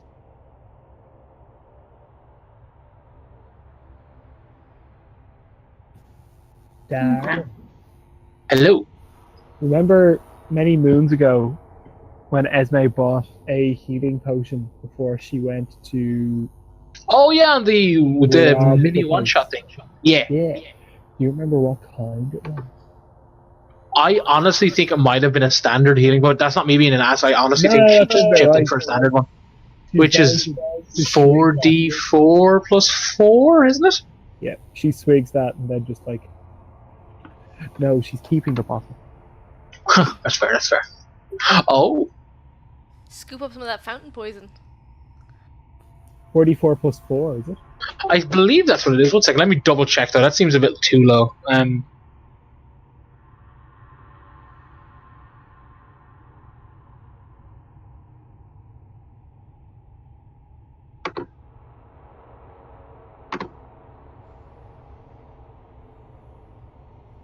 Oh shit! Okay, so it's actually less. It's 2d4 plus 2. What the fuck? I hate potions in this game. They're fucking terrible. They're not worth the money. I hate potions in 5e. Unlucky man, sorry. But yeah, no, I thought it was short 4. rest if you want to use your hit dice. She doesn't. She just she just swigs from a bottle. Alright, so we don't know she's stopping to heal. No, she's just like. Wow, greater potions are 4d4 plus 4. That's shit. Like, supreme healing potions are rad, but like, they're like 10 grand. It's like, Yeah, they're what the fuck? ridiculous. Yeah, but sorry, continue. Enough of me. Like, I'll take any chance I can to give out about potions in 5e. Don't mind me. I'm a sucker. I love potions, but like, oh boy. Anyway, this door be pinging, so I'm assuming by a blue ping that is Esme. So yeah, Izzy, you essentially your report of this statue is clay, kind of weak, brittle clay. It didn't take much for Izzy to kind of like make a indentation, that kind of thing. Fucking whatchamacallit, Esme, the door before you is closed. I push against it with my wolfy fingers. Yeah, it's a simple door, despite being drawn big, because I'm really good at consistency like that. Yeah, it's not a case of it's a heavy door. It's more just like a stone door, because everything's made out of stone in temples, guys. Don't be silly. There is a long hall, and at the back end is what looks like a large bath of water, and like kind of like really old adventuring gear like litters the room, kind of thing. There's the edges, the rim and stuff of this bath that would have contained water. It's kind of like rusty color, kind of like blood. Essentially, you kind of hazard to guess this is like an area where people clean off the gear that they most likely nick off dead people and or their prisoners. Ooh. Can I investigate for anything worth stealing? Sure. Would I be able to hang back and investigate the statue room a bit? What, this one here? Yeah.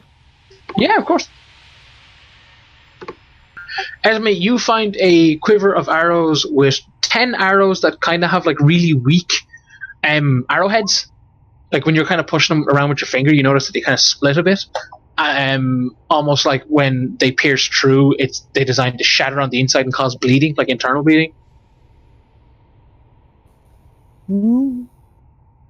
Less yow. Kodo, like you're investigating for what? What's your purpose? Like, what are you investigating for? I don't know. I didn't really have more. Just kind of like if there was anything hidden behind the statues or like under them. I guess. Oh, these things are like flush to the wall. Like they're straight up to the wall. Yeah. But there's no other doors or alcoves or no, in this room. it's it's literally just like 6 statues, 3 at the top, 3 at the bottom, a wall, and then the poison fountain in the middle. Is there any kind of like inscription underneath each statue? Yes, there's a single line of Draconic. Not even, kind of like a word in Draconic. Yeah. Grand.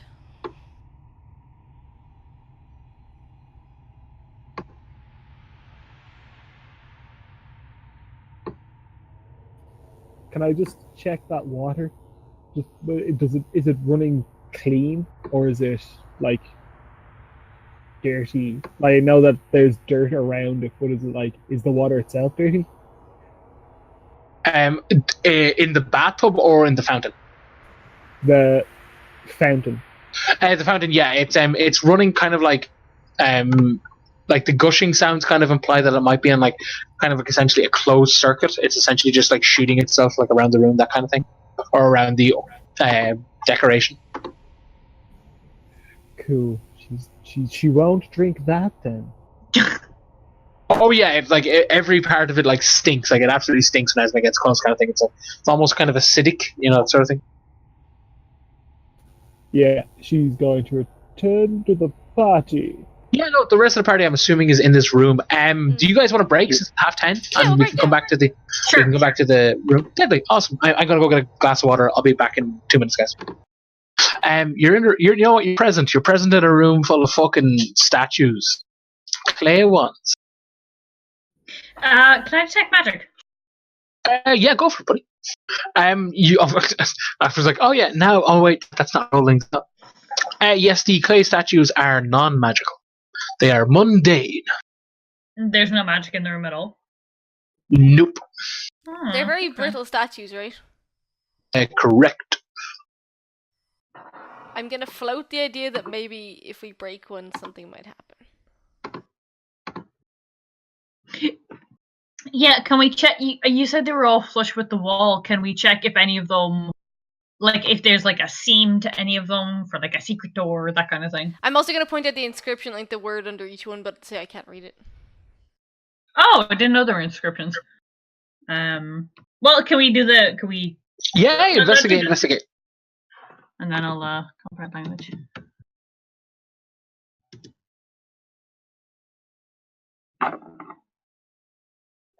Izzy, you notice that they're like when they're flush to the wall, it's not a case of like they're pressed up against it. It's almost like the clay has been shaped and kind of like pressed in against it.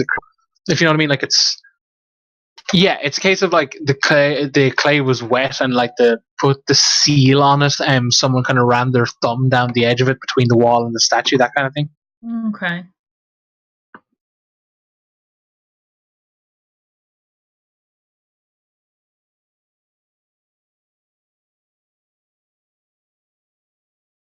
Then yeah, I'll cast comprehend language and read the inscriptions under the statues. Yeah, and most of them are all like essentially what it is that it's again draconic, but it seems to be like titles. It's like, oh, the slippery serpent. It's like the defiler, the thief. You know, the one that hid in plain sight. That kind of thing. It's like the wayfinder, that sort of thing. It just seems to be titles.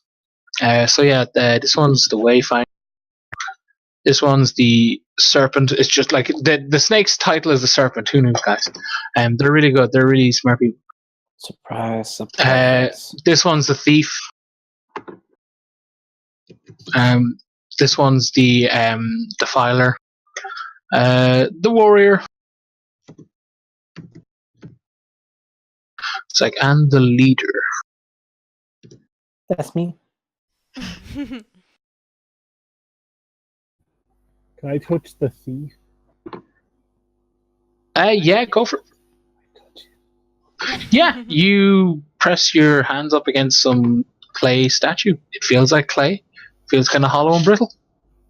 I gotta crack open the thief, guys.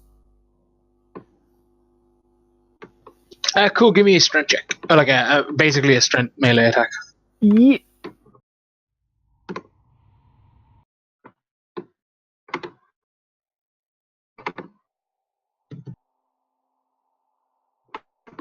I can hear my cat in the other room causing shit, and I'm just not going to investigate. That's not a +2. It was still a Well, crit fail. Esme. Yeah, Esme, you try to swing out of like angsty anguish, and you end up just punching the wall instead.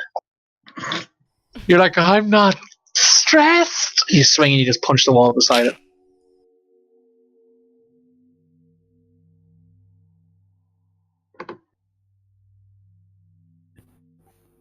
Esme is sad. I'm going to have a Esme look at says, the smash them. Wait, Wayfinder. do you not have a mod for that, or did you just type that wrong? I Yeah, just but she typed still it crit around, but it was failed still a without crit, the like- mod, yeah. I guess. I want to go for the Wayfinder, Darren. I'll try and break open that one.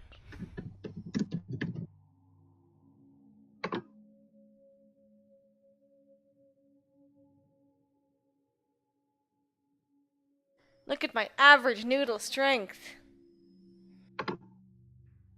I'll go for the warrior one.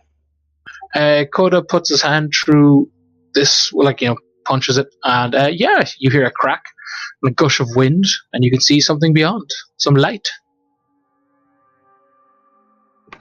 That was on the warrior one.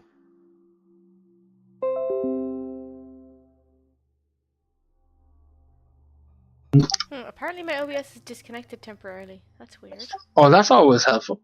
Cool. Yeah, Risbet, you like fucking cleave the one that's called the warrior like 6 different ways to Sunday. Sweet. You have overkilled this inanimate object. When don't I? Yeah.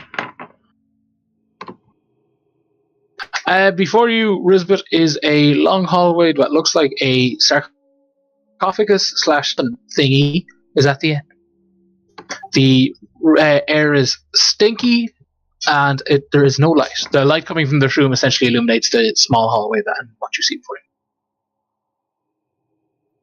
Oh, okay. I put it out to the others and ask, like Esme or Coda to look for traps or anything. I'll do it. Yes, there's something behind this one as well.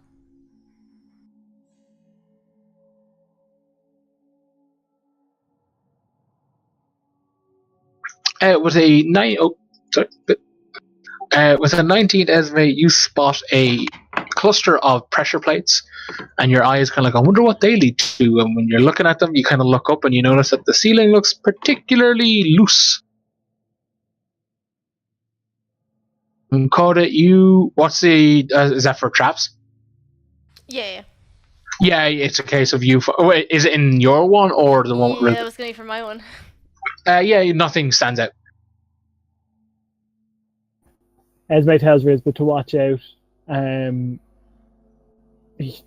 She basically says Misty step in and out. Okay. Darren, I'd like to do that. Cool. Yeah, you misty step in. You dodge the pressure plates that were pointed out to you, and before you is a large stone sarcophagus. I'd like to try and open it. So is that strength? Yep. 24. Cool. Yeah, you get your little hands under there and you start pushing up. And as you push up, you kind of hear like a hiss kind of thing. And from out of the sarcophagus starts pouring like this really thick, murky green smoke, and it just like washes over you and like essentially like with intense speed washes down the corridor. Can everyone give me con saves? Coda, you don't have to. Oh, If I'm resistant, do I get advantage? Yes. Or it'll go. 21, Darren. Cool, buddy. Yeah, you feel the poison wash into you, or like essentially like go down your lungs, but it doesn't stick. Isadora, Esme, you take the following damage. Sorry, guys.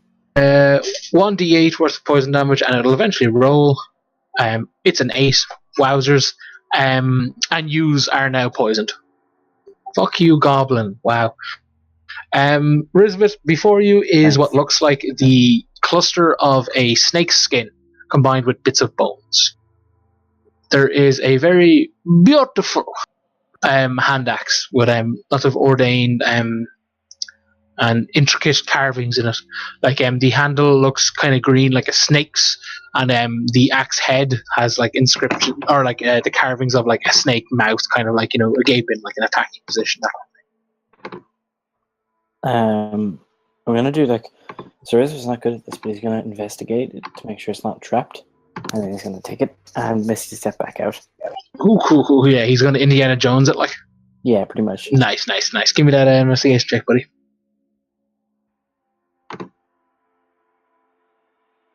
Nothing sticks out to you, Risbet, old boy. Yeah, I'll just kind of grab it and Misty step out. Cool. Yeah, it's a case of like you grab it and misty step, and like as you misty step, like a massive spear is kind of launched out of the side of the wall, but you misty step just in time that it whizzes past you. But yes, you now possess a hand axe that looks very, very beautiful and very intricate, and clearly has seen its like. There's a few nicks in the blade, so it's clearly seen its fair share of battle. Kind of has like a magical like hum to it. I hold it up to everybody. I'm like, this is mine now. Should we look into all of them? Yes. We might be I don't tempting see why fate a not. little, but yes.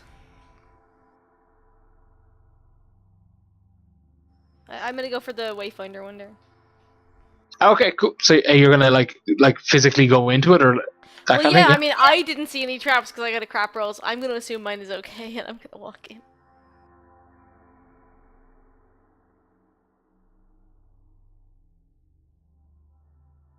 Yeah, cool. Let me reveal the areas. You enter a room that has a hallway and a door that is not drawn in because I'm good at the mapping. But yeah, there's 2 pillars before you. Again, like they seem to be like kind of like weight bearing pillars.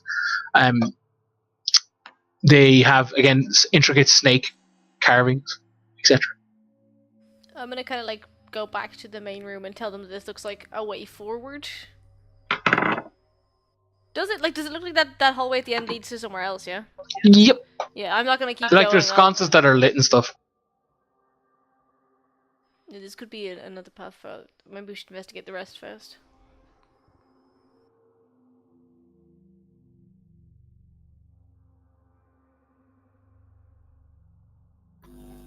Yeah, whatever. Esme's gonna try and rip open the thief again.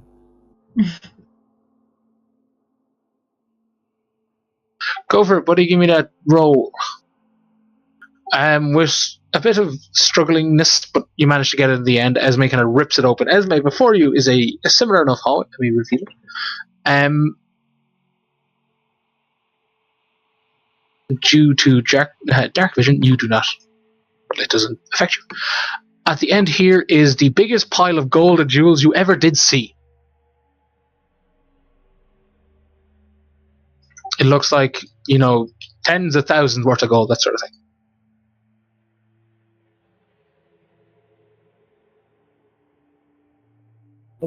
Can I fire a regular arrow into the pile of gold and jewels?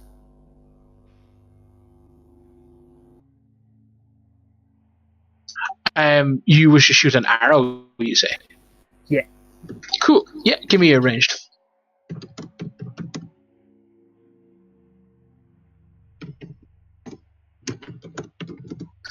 Esme misses the static, gigantic pile of gold.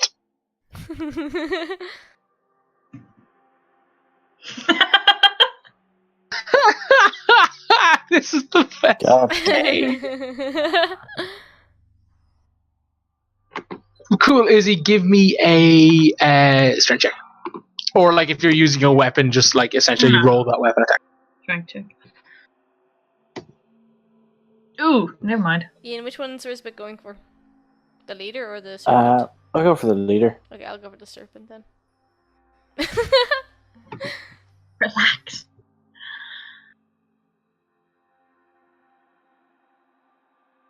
That's a solid 13. That's mine for the serpent. Mine's for the leader. Cool. Right, Izzy, again, you're kind of like, working your way through it, but it's going to take you some time. You hazard a guess, like, you take a breath and you're like, I can go again. Okay. Risbeth, you smash into the filer. Let me just show you this. No, Risbeth's doing the leader. Well, you both essentially get it, so let me just fucking show you. Well, I'm doing the serpent. The bottom one is the serpent. It looks like it has been crushed in by a small cave. Cool.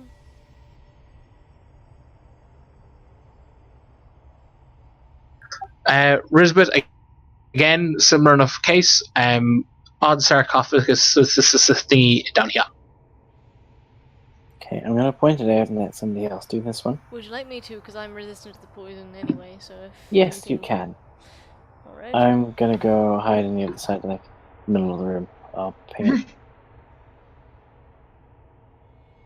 Yeah, I'll go investigate that sarcophagus, Darren. Just gonna peek around and Cool. watch. Give me an investigation check. Amy, essentially while the investigation is going, it's a case of like, Isidore collects herself, dusts off her knuckle kind of thing. Oh, boy. Yeah, poor Izzy just can't get a handle on this whole thing, sadly. Neither can Coda. Yeah, Coda, nothing strikes you as like, oh boy, .jpg as you progress through the room. I am blind to all traps. I'll just approach the sarcophagus blindly. Pretty much, yeah. So before you, Icarus, is a sarcophagus. Well, I mean, did I investigate the room, or just have I specifically looked at the sarcophagus for traps, or have I just done The general? room. I'll look at the sarcophagus more. Investigate intently. sarcophagus. You'd have to have been like at the sarcophagus. Yeah, so I'll investigate that now for traps. Cool. A little better. You find a few string-loaded traps around the edges. If were you to like lift it in the incorrect manner or like rip it up, essentially, causing these strings to pull upward, they would, activate whatever they're attached to. Do I see what they're attached to, or is it something inside the sarcophagus? It's down inside the sarcophagus. Like, it's a case of like investigating. You realize that, like, oh yeah, if I rip it up, it's just gonna pull. But if I but if I can do it slice slowly them, and carefully, kind of. well, thing. like it's a case of like if you lift it up and slice them, they wouldn't be pulling anything up, so Right, they wouldn't trigger. Okay, yeah, I'll do that. Cool. Sleight of hand. Oh boy. 19. Yeah, no, like it takes a couple of seconds, but just bam.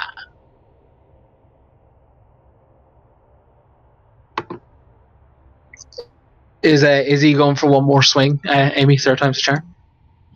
Well, let's find out. People are just like letting Izzy work it out. Oh my gosh! No. Isidora, do you want a hand? She walks away and stands at the door to the Wayfinder passage. I'll go over and try it myself. Isadora, when you're punching it, like it's a case of like Izzy punches so hard that she clearly punches that in a section that just might be slightly reinforced or whatever, or holding the mold, but like the shock kind of like goes through her body and her like damaged hand kind of like winces in pain, that sort of thing. Yeah. Yeah, Rizbit, you can't do it either. Darren, What's Hello. in my sarcophagus? after Esme's heartbreak at being unable to shoot a stationary object, can she start putting levels into werewolf and start trying to rip at the wall that no one can open? Yeah, go for it. Coda, your sarcophagus contains a lot of like rope and pulley for some sort of intricate trap system. At the bottom of it again is a lot of snake skin mixed with bones. There is a crown.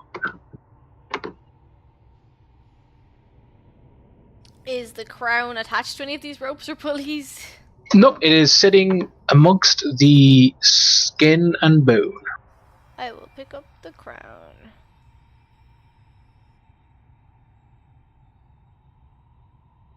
Cool. You have one crown. Esme, you see a similar enough hallway to the others. At the end is a sarcophagus. Can I investigate for traps? Yep.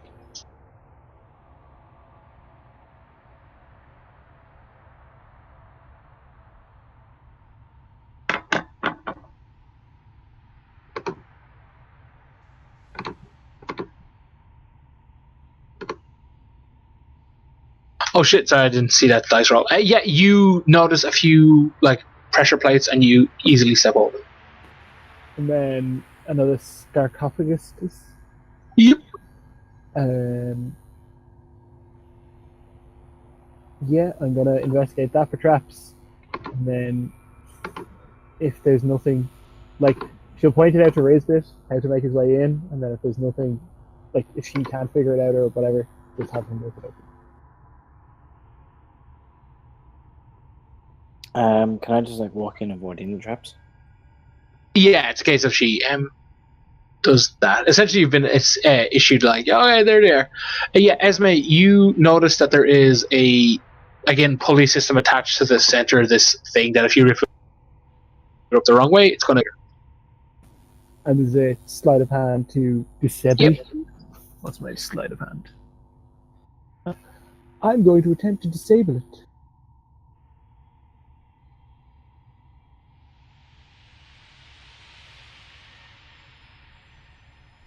Yes, you successfully disarmed the trap. What lies within the sarcophagus? Do you want to open it then?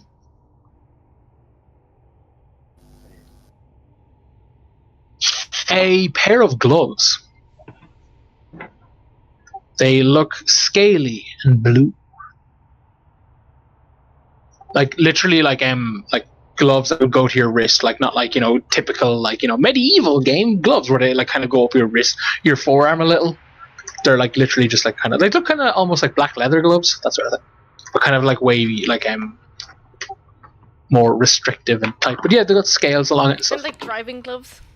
Yeah. Driving gloves probably a better example. But without the gap at the back. It's kind of like all flush. Okay.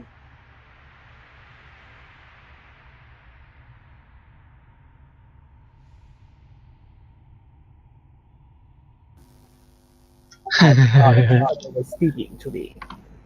Cool, yeah, so you go... wait, so was it Risbeth that got those gloves, or was it you? It was Esme. She left Yeah. to go do the defiler, then she went back to the thief. Yeah, I think. okay, cool.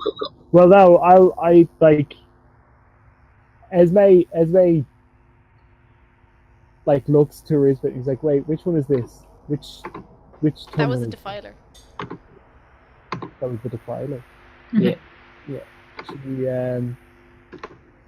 She hands over the gloves to Risbeth. It's like, you find a use for this.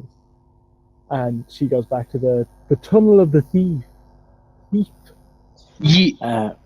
So I show the gloves to Coda and I'm like, do you want these or do you want the crown? Well, I don't know what either of them do, so we'll figure that out and then decide who would get most use out of them, I suppose. It's okay, guys, we can It's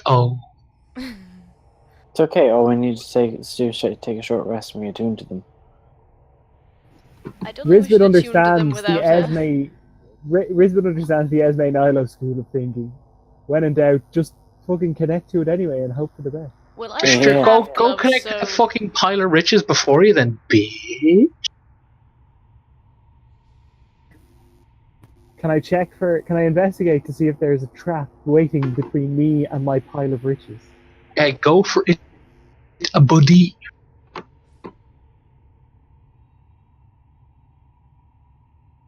Esme, nothing like point out is like, OMG, that's awful. Esme walks down the hallway to the giant pile of treasure. Before you was a large pile of treasure. Can I investigate the pile of treasure? Go for it, buddy.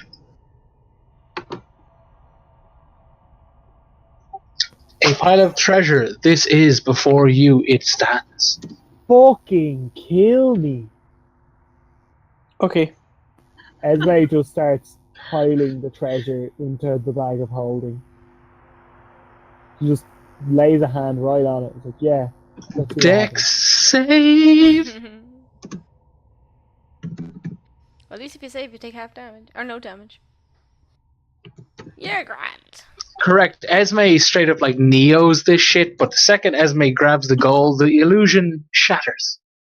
The walls explode in a flurry of darts and blades just are launched everywhere, but Esme kind of like twirls and is like, whoo! Kind of that kind of thing. Lands down in action hero pose style, like, a few holes in the cape sort of thing, but, herself unscathed. And is there anything remaining in the room? It is completely vacant. Esme, furious, turns around and walks outside. And she's like, Darrow! What? She just gets up really, really close to Dakota. It's like, the next time we're in a town, I will fund you to start figuring out how to blow things up when we leave them behind. And if you don't do it first, I will break your arms. I've already made small explosives. Then you need to make more! Alright, yes. I hate this place! Okay, He yes, just, I understand. She just tosses Coda to the side. Let's get out of Alright, here. yes, alright. From this wall here, guys, you can see the ruler, yeah? Yeah.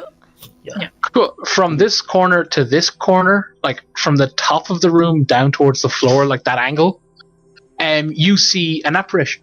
You see what looks like Monkey flying like backwards, and she kind of like comes through the wall and then is kind of like yelling, and she's kind of glowing blue, and she like falls back down through the floor. All right.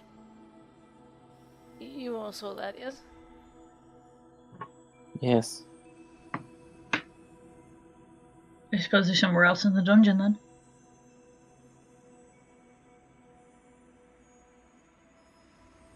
Looks like it. We should keep moving. And she starts going down the Wayfinder's path.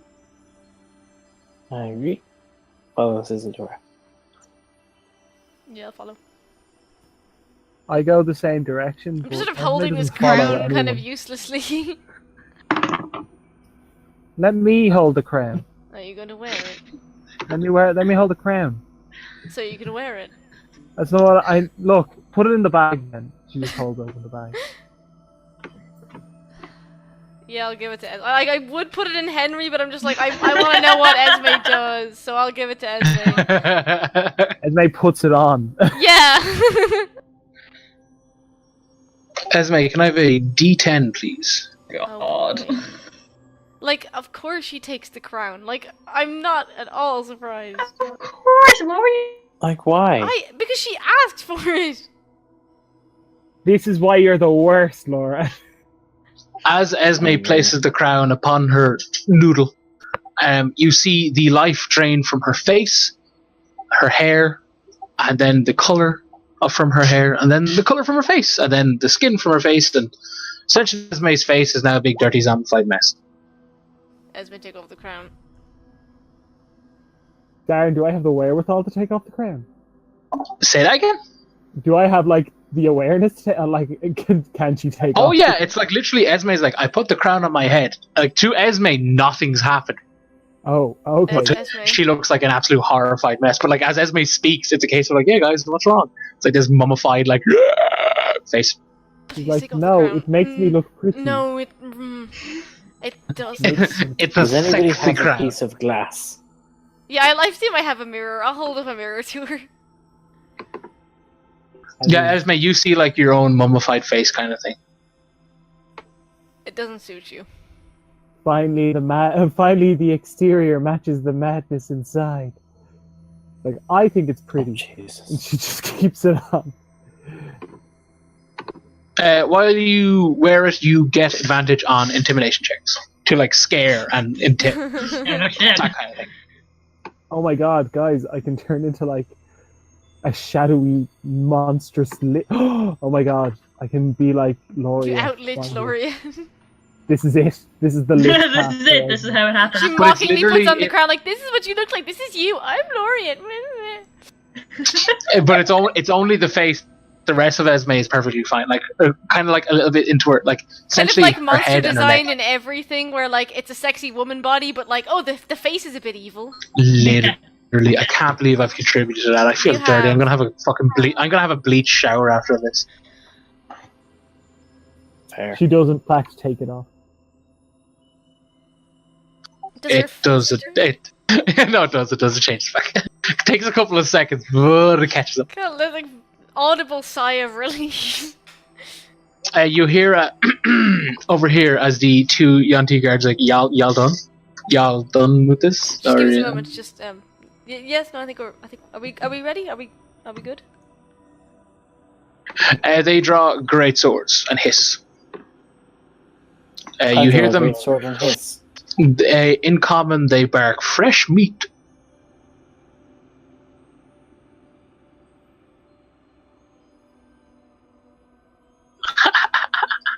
Initiative, friends.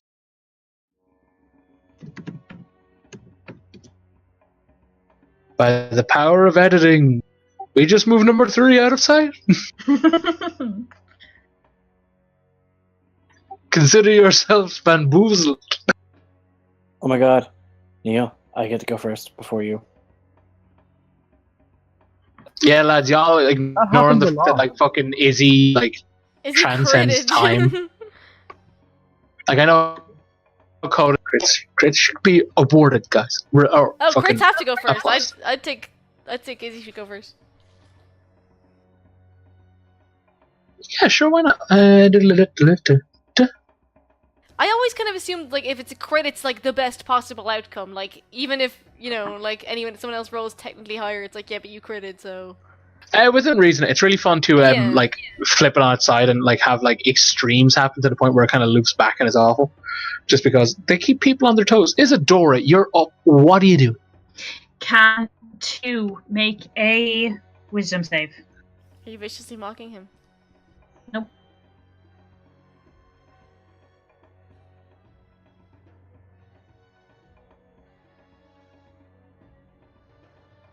Oh, that's not boy. good for you.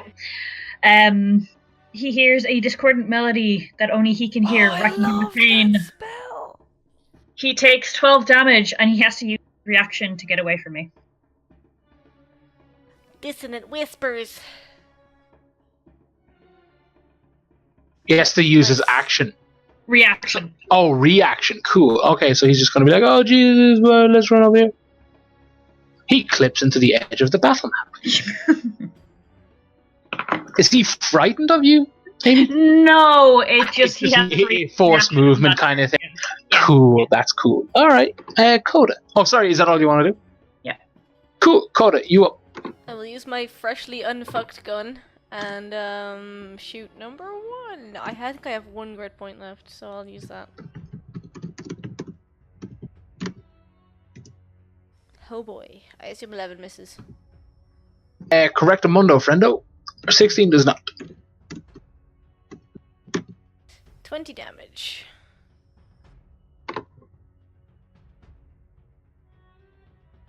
Expression back. Oh, Jesus. Cool.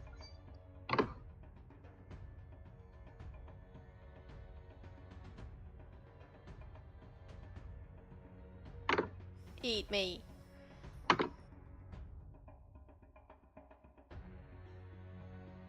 I just shot you with my bullets. Coda, Risbet, Izzy, can I have con saves, please? Actually, sorry, Coda, you don't have to. Oh, it's poison. Rizzy, is there still that like bonus from being near you? Yeah. +2, cha. My +2 modifier for cha, you get added. Oh my god. You had advantage in. Oh no. Did you add the +2 to that? I did. Oh boy. Izzy, you take the following. Risbet, you take the following.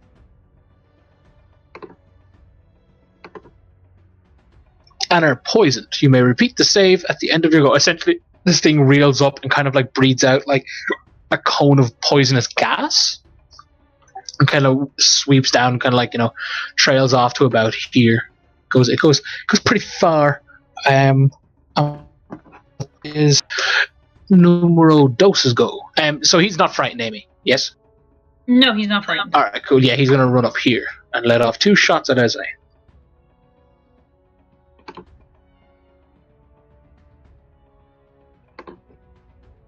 It draws a longbow and a 21 and a 14. 21 hits. Oh, cool. Longbow, you take 6 piercing damage, Esme, along with 7 poison damage.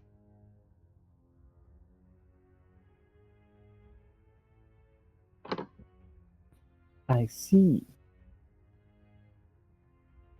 And with that, it is Risbet's go. Cool.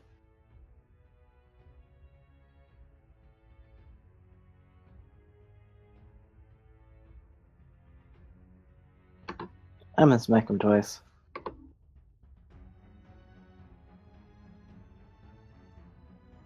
Sorry, do I have disadvantage to this?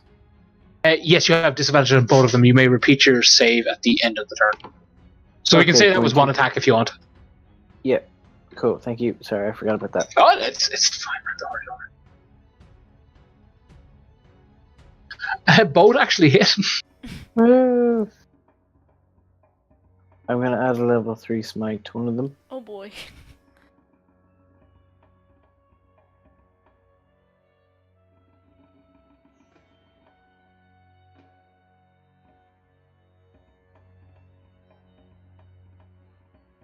$48 damage, Darren.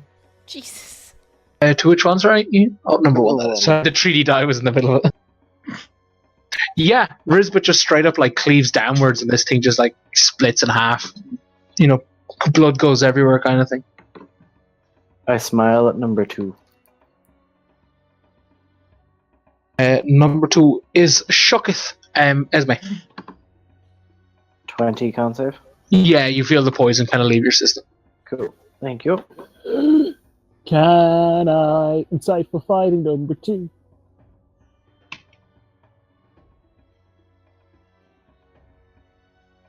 A 13.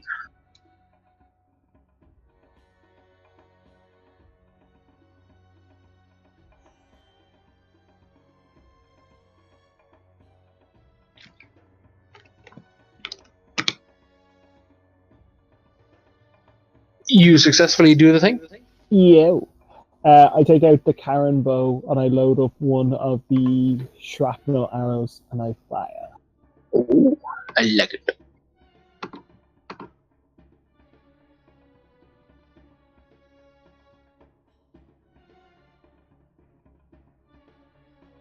Cool, yeah, that hits. Roll damage, please.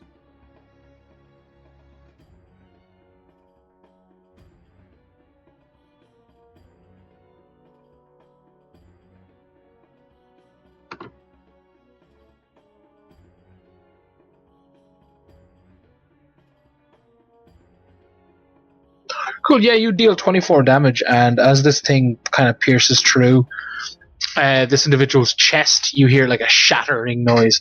And you see they're kind of wincing and holding kind of like their chest where the wound is, and like blood is just coming out everywhere. They look like they are in incredible pain. Is that all you wish to do, is it? Neat. Yeah. Izzy. It's all the way over there. So, Ray of Frost. What's the range of Ray of Frost? That hits like 300 feet or something. Dang. Yeah, it's a good old ballerino. Yeah, this dude is like, like half of him is bleeding out. The other half, he's not looking too hot. he's having a bad time. Is that all you want to do, Amy? Yeah. Cool. Alrighty. Coda, you're up. Sorry, Neil's just shouting at me in whispers about how much HP Esme has. I'm gonna shoot number 2. How much what? How much HP? I mean, we can see your bar, Neil. It's not much of a guess. But do we care? No. Brutal.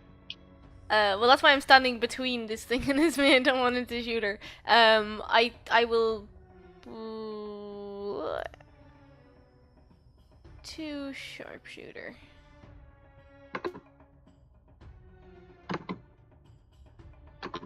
Both hit.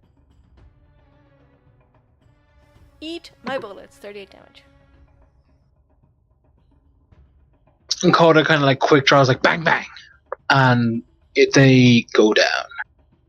Got a grit point back. I really needed that kill. I've had no grit points.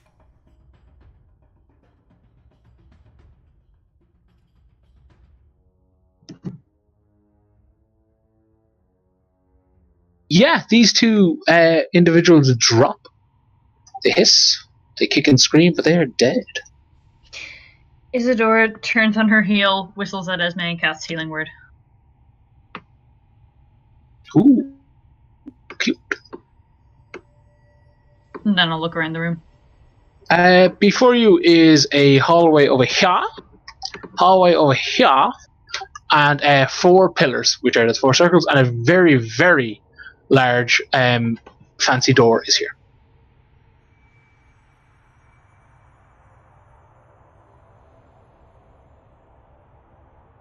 Are there any other ways out of this room, or is it just that one big fancy door? No, there's hallways over there's here. hallways, sorry. I'll investigate the room for hidden things. No, I won't. My eyes are full of snake.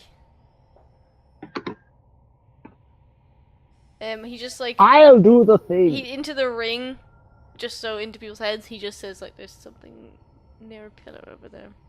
Looks like monkey." But he doesn't like move or look at it or point at it. He's just saying this into the ring. Esme, you are doing what's the 19 for? I thought this was a general sweep of the room thing. Oh shit! Sorry. Yeah, no, I just didn't know what you're rolling for. I misheard. Sorry. Yeah. Yeah. The intricate door actually has like a keyhole, which is kind of odd and out of place. The pillars contain the same kind of like coiling snakes. The depictions of the walls on the side, like essentially on the left and right of the door, depict like the same multi-headed, multi-armed giant snake in kind of like a glorious, like, oh, I just so great. Look at me destroying all of these enemies. Oh, I'm so good. That kind of thing. Very like worshipy, kind of more like hero worship, more so than a kind of a religious praise in terms of worship. That sort of thing. Like, God rays are like coming down behind this individual as they like, smite, the evil elves and that kind of. Is Monkey still there? No, when you kind of like essentially point her out, she like, well, she vanishes. Can I investigate the keyhole and attempt to open it? Yes, go for it.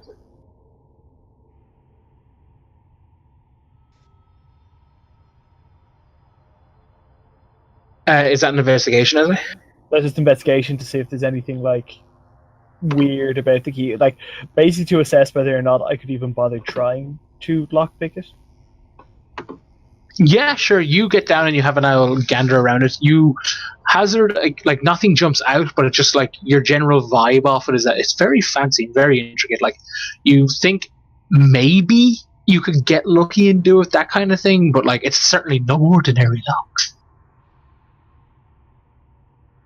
Coda, when you go over to investigate where Monkey was, you notice that like when you round the corner kind of thing, like kind of approach it, you notice that there is a soft shadow on the ground where as if one were standing there, and as you get closer it just slowly fades.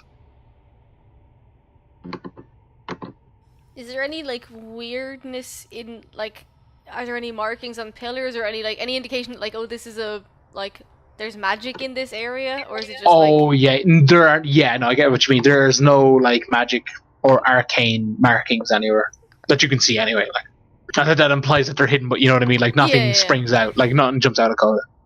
I thought you meant like, is there anything weird in the room? And I was like, well, apart from the disappearing and reappearing tiny blue person. No, I meant where she was specifically. Like, oh, this is like a place where you can use weird teleporting magic. That kind of it's nothing so obvious. No.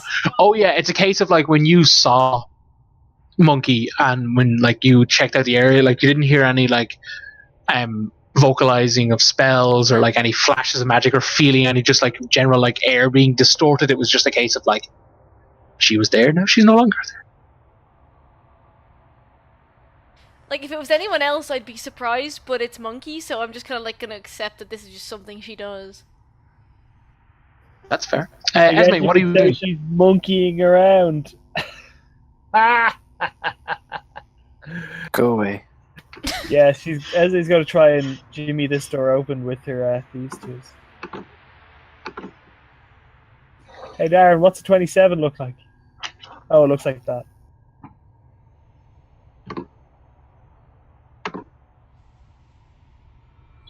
Beware hubris, Esme. Fuck you, Pelor. Esme, you twiddly diddly diddly the locks. After some time, it takes you about 5 minutes, but like it's a case of like, oh, I'm getting this. Oh, I'm getting this. You keep like progressing when you hear like the tumbles click in succession of like, oh wow, actually, I got it. That's neat. Cool. Takes you a couple of minutes. And it's my favorite. I want hubris, please. Yeah, but eventually you hear a massive click, and as if like many locks on the other side of the door are unlocking. And the door becomes slightly like, kind of like essentially moves a smidge to indicate you can open if you wish. Do you think this leads to the main chamber, wherever their leader is residing? I gotta give you this a 100% chance of probably not. So, but I'm equally going to suggest that Rizbit stay in front, because he is tiny. Do we want to look down the other hallways first, or just proceed? As long as you can spot traps for me, I'm good to go to front.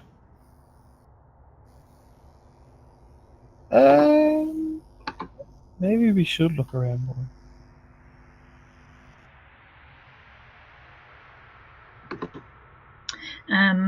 Isidore will turn on her heel and look down this hallway. Cool. Yeah, let me just on thingamajigger it. You see kind of a longish hallway. Seems to have several doors and kind of like a little corner bit here.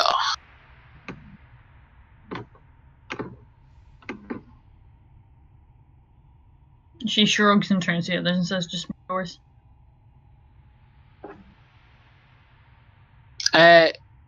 Izzy, as you are walking back from right to left this way, if you guys can, okay, yeah. You see Monkey run that way, like from pillar to pillar.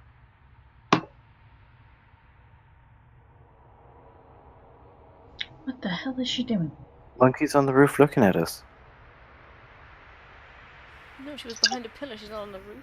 This is some racist ass shit. Monkey doesn't appear to me. I mean, if you'd rolled a better perception check, you would have, or an investigation check, you would have seen her looking on the other side of the lock. That's just that. Well, now I'm happy I don't see her. Is this because her that doing would this, have been or is this spooky. the temple? What if it's multiple versions of her from like the different timelines, where like she came here before with us, but like different times she died or something? Because crazy, yeah, like echoes. Maybe crazy shit's happening. We have no idea what she's capable of. This might just be something she can do. But it's strange that she's here and Red's not, if they were both trapped together.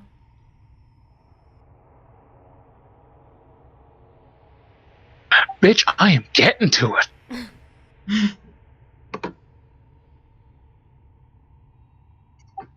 Esme, straight ahead is a long hallway with a corner that you can apparently go down.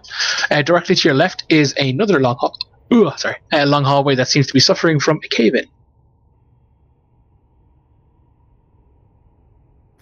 Esme will walk to like the corner of the hallway going up, and then like stick her head around to see what's going on. Cool. Give me both a stealth and a perception check. Yep.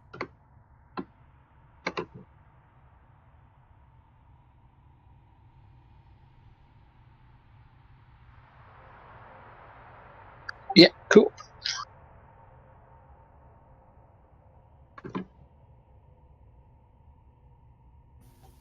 Yerk.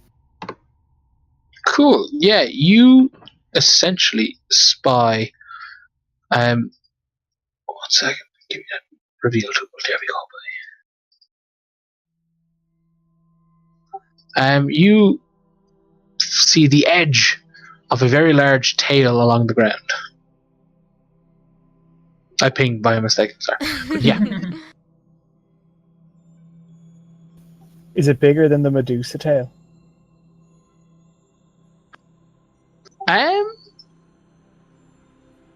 No, it's smaller. Okay. Esme will like turn around and head back towards the others. And when she's like basically back in sight of them and like past the cave-in path, she's like, there's a big snake, not as big as a Medusa though. As you guys, as the rest of the party see Esme approach, as Esme's kind of walking, be like, hey guys, like clearly addressing them, they notice like a small not smaller because Monkey is small, but like essentially as Esme walks, Monkey's in front of her, matching her pace. You know that thing where like people like, when you're like dancing with like, kids or whatever, do that thing where they stand on your toes and they kind of go along with you, that sort of thing. Monkey's essentially doing it, like standing on Esme's feet and like walking along with them as they walk. But obviously when she re-enters the room, it kind of like fades away, that sort of thing. This is strange.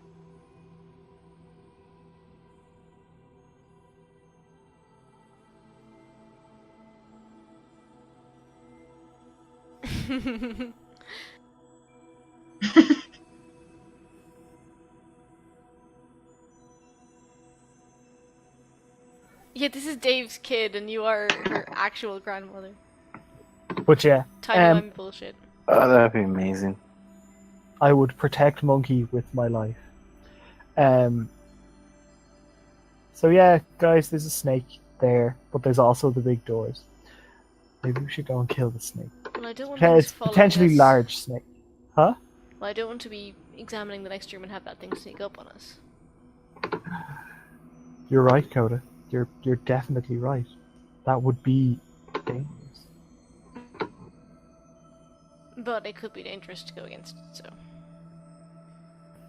Thank you. That was really No, beneficial. I just saying. Does it look like the other ones we fought? Didn't really get a good look.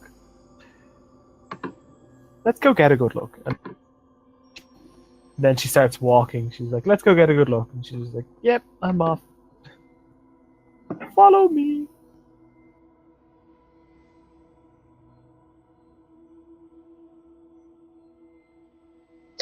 So which way are you guys going? Cool. He's kind of like, springing it on, whatever this thing is, that sort of thing. Should we try and sneak up? See, what I would like to do is basically get a sneak attack on it, but just like shoot a shrapnel shot into its tail. Oh, okay, yeah. So if you wish to do that, you give me a sneak.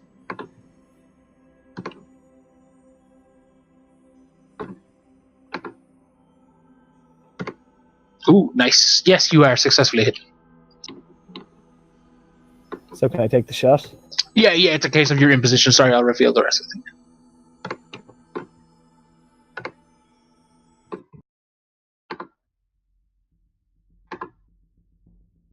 Does it look like other ones we fought? No, this one looks more like... I think you guys actually might have fought one of these beforehand. This one looks more like, kind of like the Medusa in the sense that it's got like the snake body with the humanoid arms, but it kind of looks a little bit beefier. Abomination we fought with the heart. Yeah, kind of like a small. Yeah, kind of like a smaller abomination. Kind of like this thing probably becomes an abomination, that kind of thing.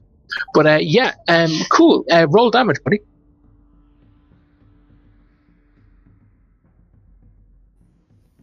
Okay, yeah, you do that amount of damage. Hold on a second. Yeah, and this thing again is bleeding. It hisses out in absolute rage and turns around. But you notice that, like, as the arrow soars through the air, you see like it shoots through like essentially Monkey, and when it pierces through like her chest, it like kind of ripples out and she fades away, that sort of thing. But yeah, I guess roll initiative. We'll flick back over the map real quick.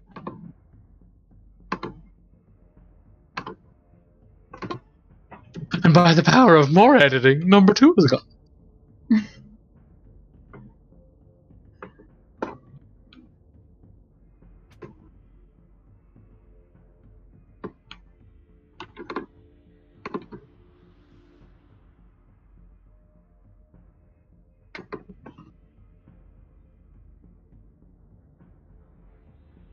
Cool. Coda, you're starting us off, buddy. I have a grip point back, so 1 with advantage, 1 without. Cool, buddy. Fucking thanks. Fucking brilliant, man. No, I'm not gonna. I don't want to waste my action surge. Oh boy. Nothing. No, I'm done. That's all I do. Cool. Isadora.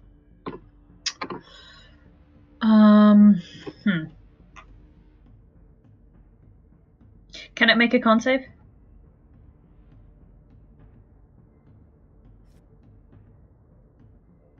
Hey, that is a 5, buddy. It's blind. Oh, shit. Nice. Use all these good bard spells. I love them. Because now I know what all of them are. Oh, you have cards, right? Nice. Excellent use. Cool. Right. So yeah, like darkness seems to fill this thing's eyes, and its pupils go like onyx, like glassed over black, that kind of thing. It shrieks and hisses. It is clearly unsure of what the hell it's going on.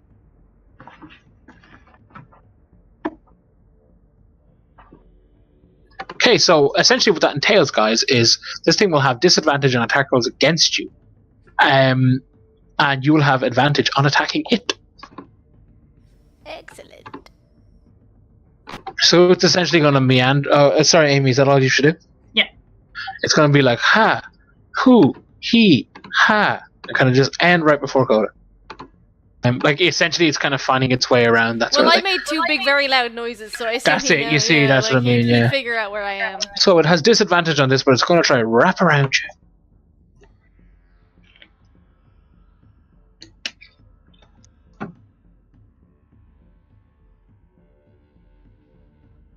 Oh shit, nice. Yeah, this thing tries to like essentially wrap around you and just fails miserably to the point where it's kind of like it's here now. Like it kind of like moves a square, that sort of thing. And with that we are to Esme. It can repeat the save. Oh, it can, cool. Yeah.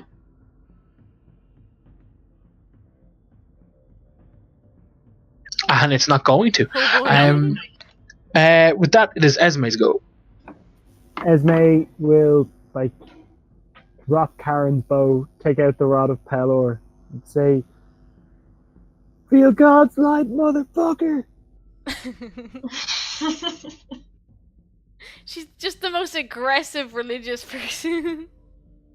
She will literally beat Pelor's love into you. She's like all the boys on Oh fucking my god. Main Street. No, Oh you wow. have The other way, advantage, not I did. disadvantage. Yeah, I did it the other Yeah, way. no, So yeah, it hits. Don't worry, the 15 plus the 8 hits. Fuck's sake, Theo. All those I'm ones, so though. used to having disadvantage and not having advantage. Yeah, hits. The speed hit as well. Cool.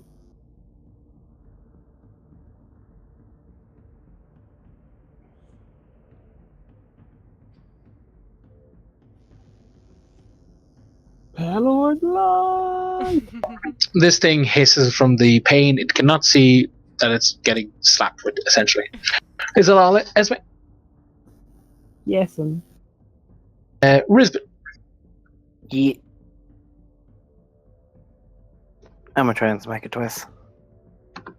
It's 2 advantages. I feel like the snake's not gonna last the next round. Oh, I forgot it was advantages. Well, 19 hits, so that's your first attack, essentially.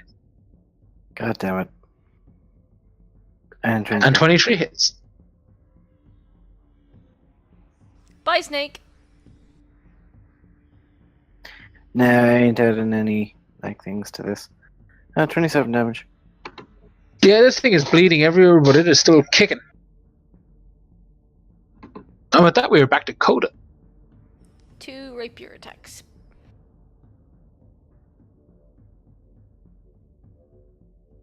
Both hit, obviously. 16 damage. The move. Yeah, Coda stabs it once in like the left side of the chest, and it kind of like reels up and like, and then like the last blow kind of goes through where its heart would be, and you see it kind of like, and like slump over, and Coda just like rips the rapier out of it, kind of thing.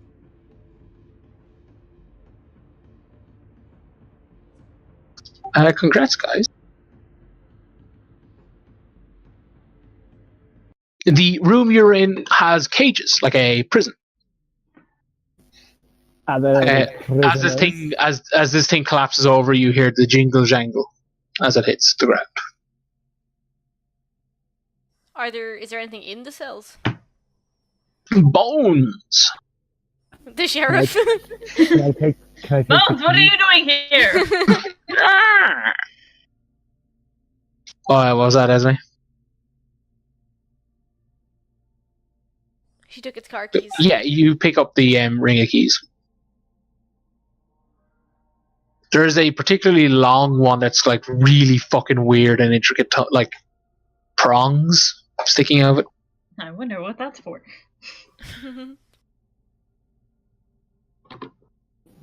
Guess we won't be needing this. Is there anything else in the? Anything else?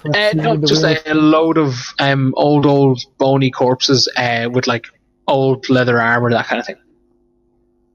Well, shall we go through the big door? Do you want to investigate the other hallway or just go through? I don't know what's down here. Darren, is there anything off to the left here? No, that's a solid wall, buddy. Is there anything else in the cage apart from bones? Like their gear, but it kind of looks old and weathered. Like nothing kind of jumps out as magical, that sort of thing. It's like kind of like your standard longsword rapier. There's kind of like a longsword or rapier and a broken short bow. Like the rope and stuff on the bow was gone. But yeah, other than that, nothing immediately jumps out at you. It's like, oh, that looks really intricate. That sort of thing. Okay.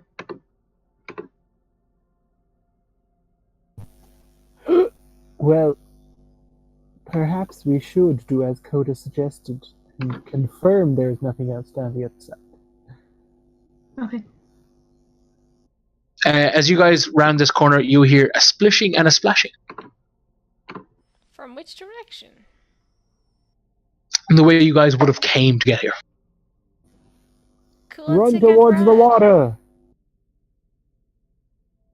As you guys essentially round this corner and look upon the room that you did end up, you notice that there is now a thin layer of kind of like orangey water, and like really really thin, like to the point where it'll make a splooshy splash, but it's not going to like fuck you over or anything.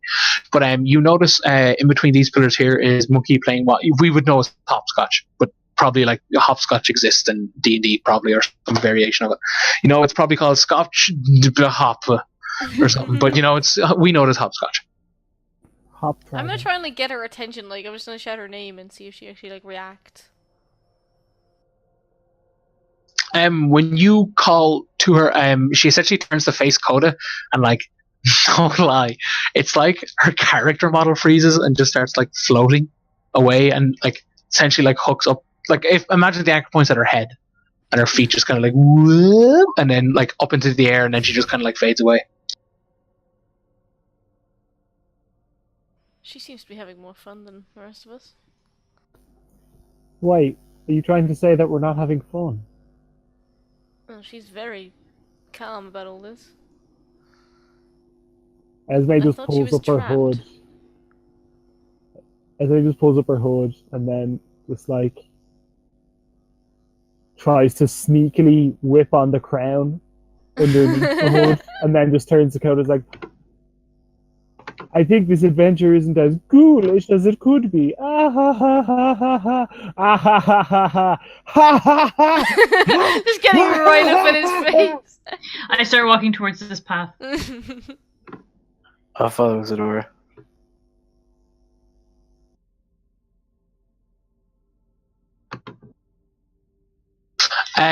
You proceed forward. Again, as you like walk, you hear splish, sploosh, splish, and then like as you kind of proceed walking, like the water like has now vanished. Before you is a hallway. There are a door here, 2 doors at the top, and a small hallway here.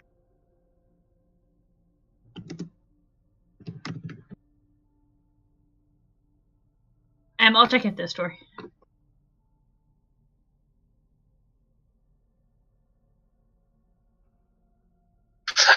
This door here, it's like seems to open pretty easily. Like there's no like when Izzy kind of like just tries it, it's fine. Neil, are you picking at the top right door, that little top right door, or are you going the hallway? Hallway. Okay, cool. I'll check out one of those top doors.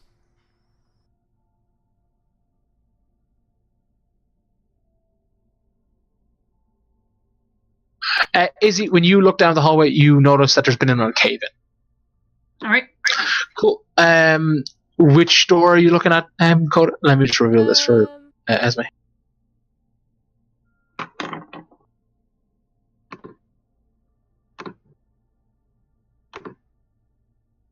It's the sad face.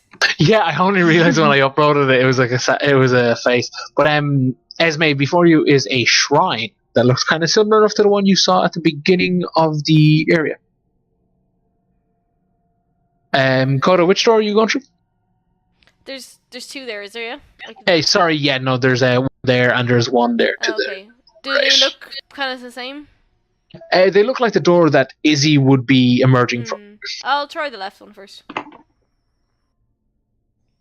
And the left one, again, it opens pretty fine. Yeah. Cool. When you look inside, you see what looks like kind of like weird hammocky sleeping areas that kind of pile on top of each other. There is a center rack, like circular, where like scimitars and stuff are being hung. So you might hazard a guess that these are sleeping quarters for guards or just general like militia, that kind of thing.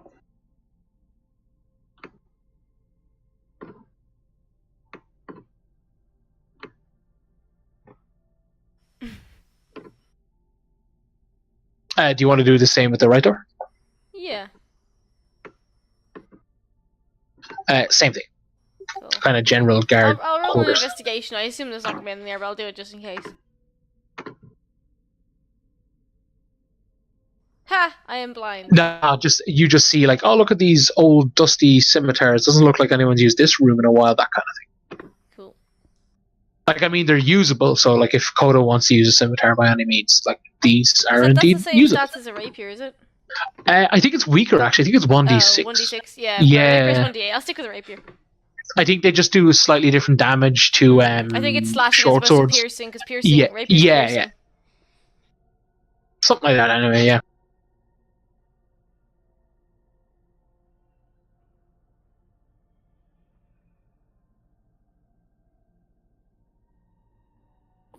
Can I investigate the shrine to see if there's anything like of importance? Yeah, go for it, buddy. Again, it's kind of like a similar statue pouring. This one kind of looks more menacing, and they're pouring some sort of liquid into a basin. Again, at the bottom of the basin, there's a lot of gold. Other than that, nothing kind of like strikes you as like, ooh. Esme will do the same again and cut her palm. Like, now, this is a very bloody woman, so I have to assume she's bleeding somewhere, and she's just going to take a coin and then like Rub dab it. it against her bloody body, and then just toss it into the pool. Yeah, no, that's perfectly fine, dude. Yeah, you do the thing. You hear a very soft hiss. And then she'll just like, yeah, it's fine. Let's go through the big doors. Cool. So you guys are going through the big doors in the middle. Essentially, guys, you see stairs leading down. They're kind of wide again, definitely drawn to scale. They're kind of like, wide, like, royal stairs. The stonework is very beautiful.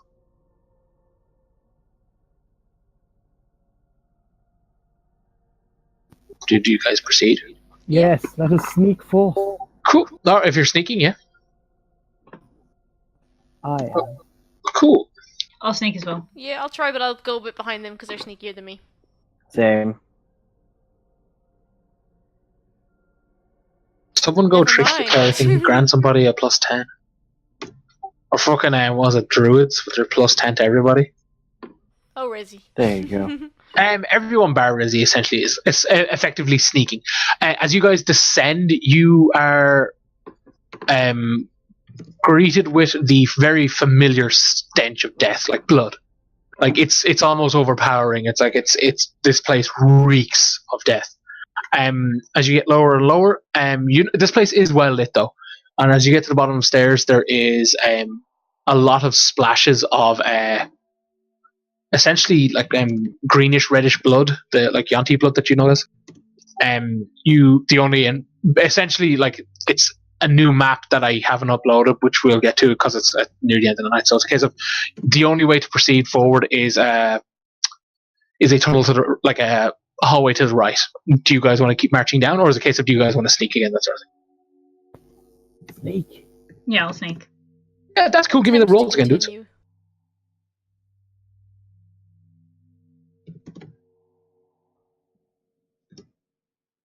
Oh, for Ooh. God's sake. Yeah, Izzy, the bit of blood caused you to kind of lose your footing, that sort of thing. Everyone else managed to navigate well. As you turn the corner, Look at Is he Rizzy with making- the highest sneak there. yeah, fucking Rizbit stepping his game up. You are greeted to like kind of like a similar enough large room like this, but the first thing you notice as you get closer and closer is all the bodies of Yuan Ti.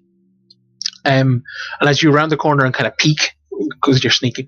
At the end of the room, at the opposite side of you guys, essentially, so like down the rest of the hallway and into the massive open room, you notice a very familiar Red. She is kind of like in a sleeping position, like legs curled up on, like she's on her side. You see Monkey, kind of patting your head, like, or not patting your hair, kind of like brushing the helmet as if she was brushing your hair, that kind of thing, and like in a nice kind of soothing way.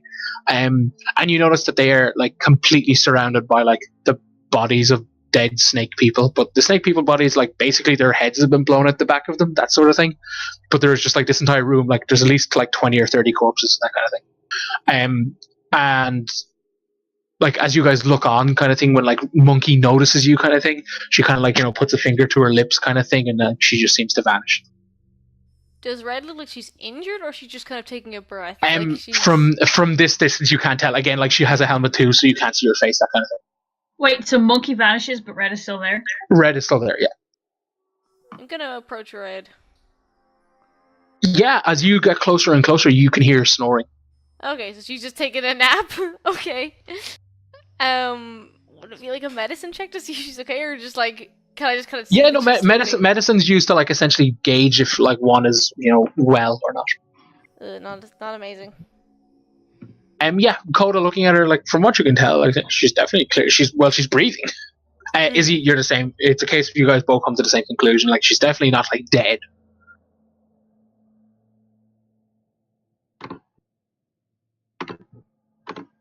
Would I be able to see if it's like an induced slumber, or if she's just asleep? I don't want to like go up and start shaking her or anything, but just like I'm afraid of what she'd do to me if I did. Yeah, like essentially she needs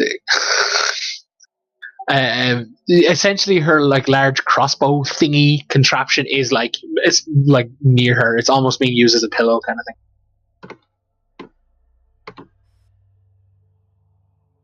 I'll just kind of quietly kind of say her name and like keep my distance a little bit, but just sort of see if she's gonna respond to me. Yeah, after a couple of seconds of you're like, Red. It's like that. It's like in Pirates of the Caribbean where he's like tapping. He's like, oh, he's asleep, and then when he walks away, he's like, yeah. Yeah. After a while, you see like the helmet starts to kind of, she's like, and she kind of sits up, and she's like, what the hell? And like, essentially, she like her action is like, what the hell? When she sees you guys, like hand goes for the gun, and she's like, like not gun quotations, giant crossbow. And like then you see her like frantically look around. She's like, Monkey, and she's like, where's Monkey? And when like she essentially starts like scrambling away and like ripping this thing around to face you guys, and she's like, where the fuck is Monkey? We've seen her a few times. She keeps appearing and disappearing. Does she usually do that? She's like, oh fuck, yeah, sometimes. Okay. She was here a minute ago, but when we entered, she disappeared. She's like, oh god, how long was I out? Oh, I don't know. We just found you, but we haven't been down here very long. She's like, well, not. She's playing. Not long for us is incredibly not long for Monkey. She like processes time differently. It's weird. But yeah, no, she's playing. She thinks this is like a game. How? How Like, could she possibly think that? Like Red shrugs, like her mind just works differently to ours. Well, we call it playing a game, and that was the only way we could, I guess, normalize it when they used to do it back home.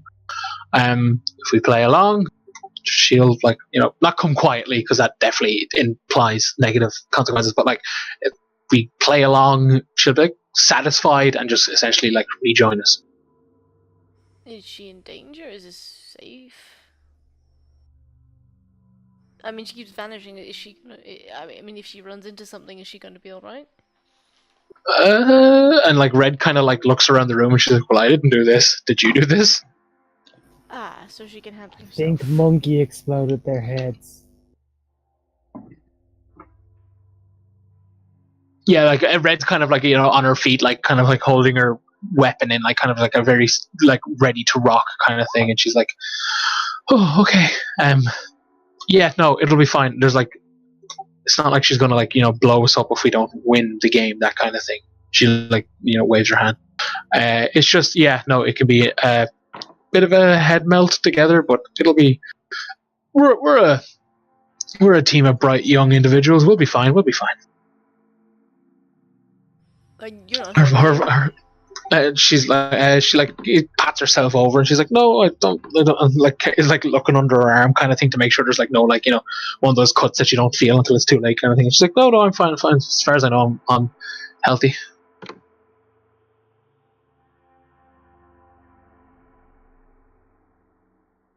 And it's like essentially she kind of is like, okay, let's go find the weirdo, and like essentially kind of like lead you guys to like the only exit in the room, which is a pair of double doors, and like you just kind of hear her like monkey, like calling her out, that kind of thing.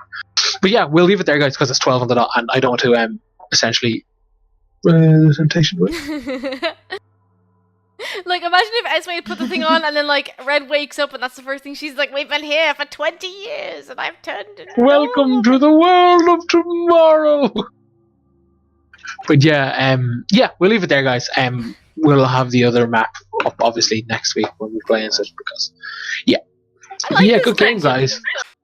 Interesting rolls tonight, guys. Both good and terrible fucking rolls. Yeah, so many Good job, ones. guys. Also, yes. Alright, guys, I'm gonna head off. Oh, good night. Night, Good Ian. game. Sleep well, buddy. I love you. Adios, buddy. I'll stop the stream. Go now. away, Neil. Good night, stream. Good Good night. night. Bully.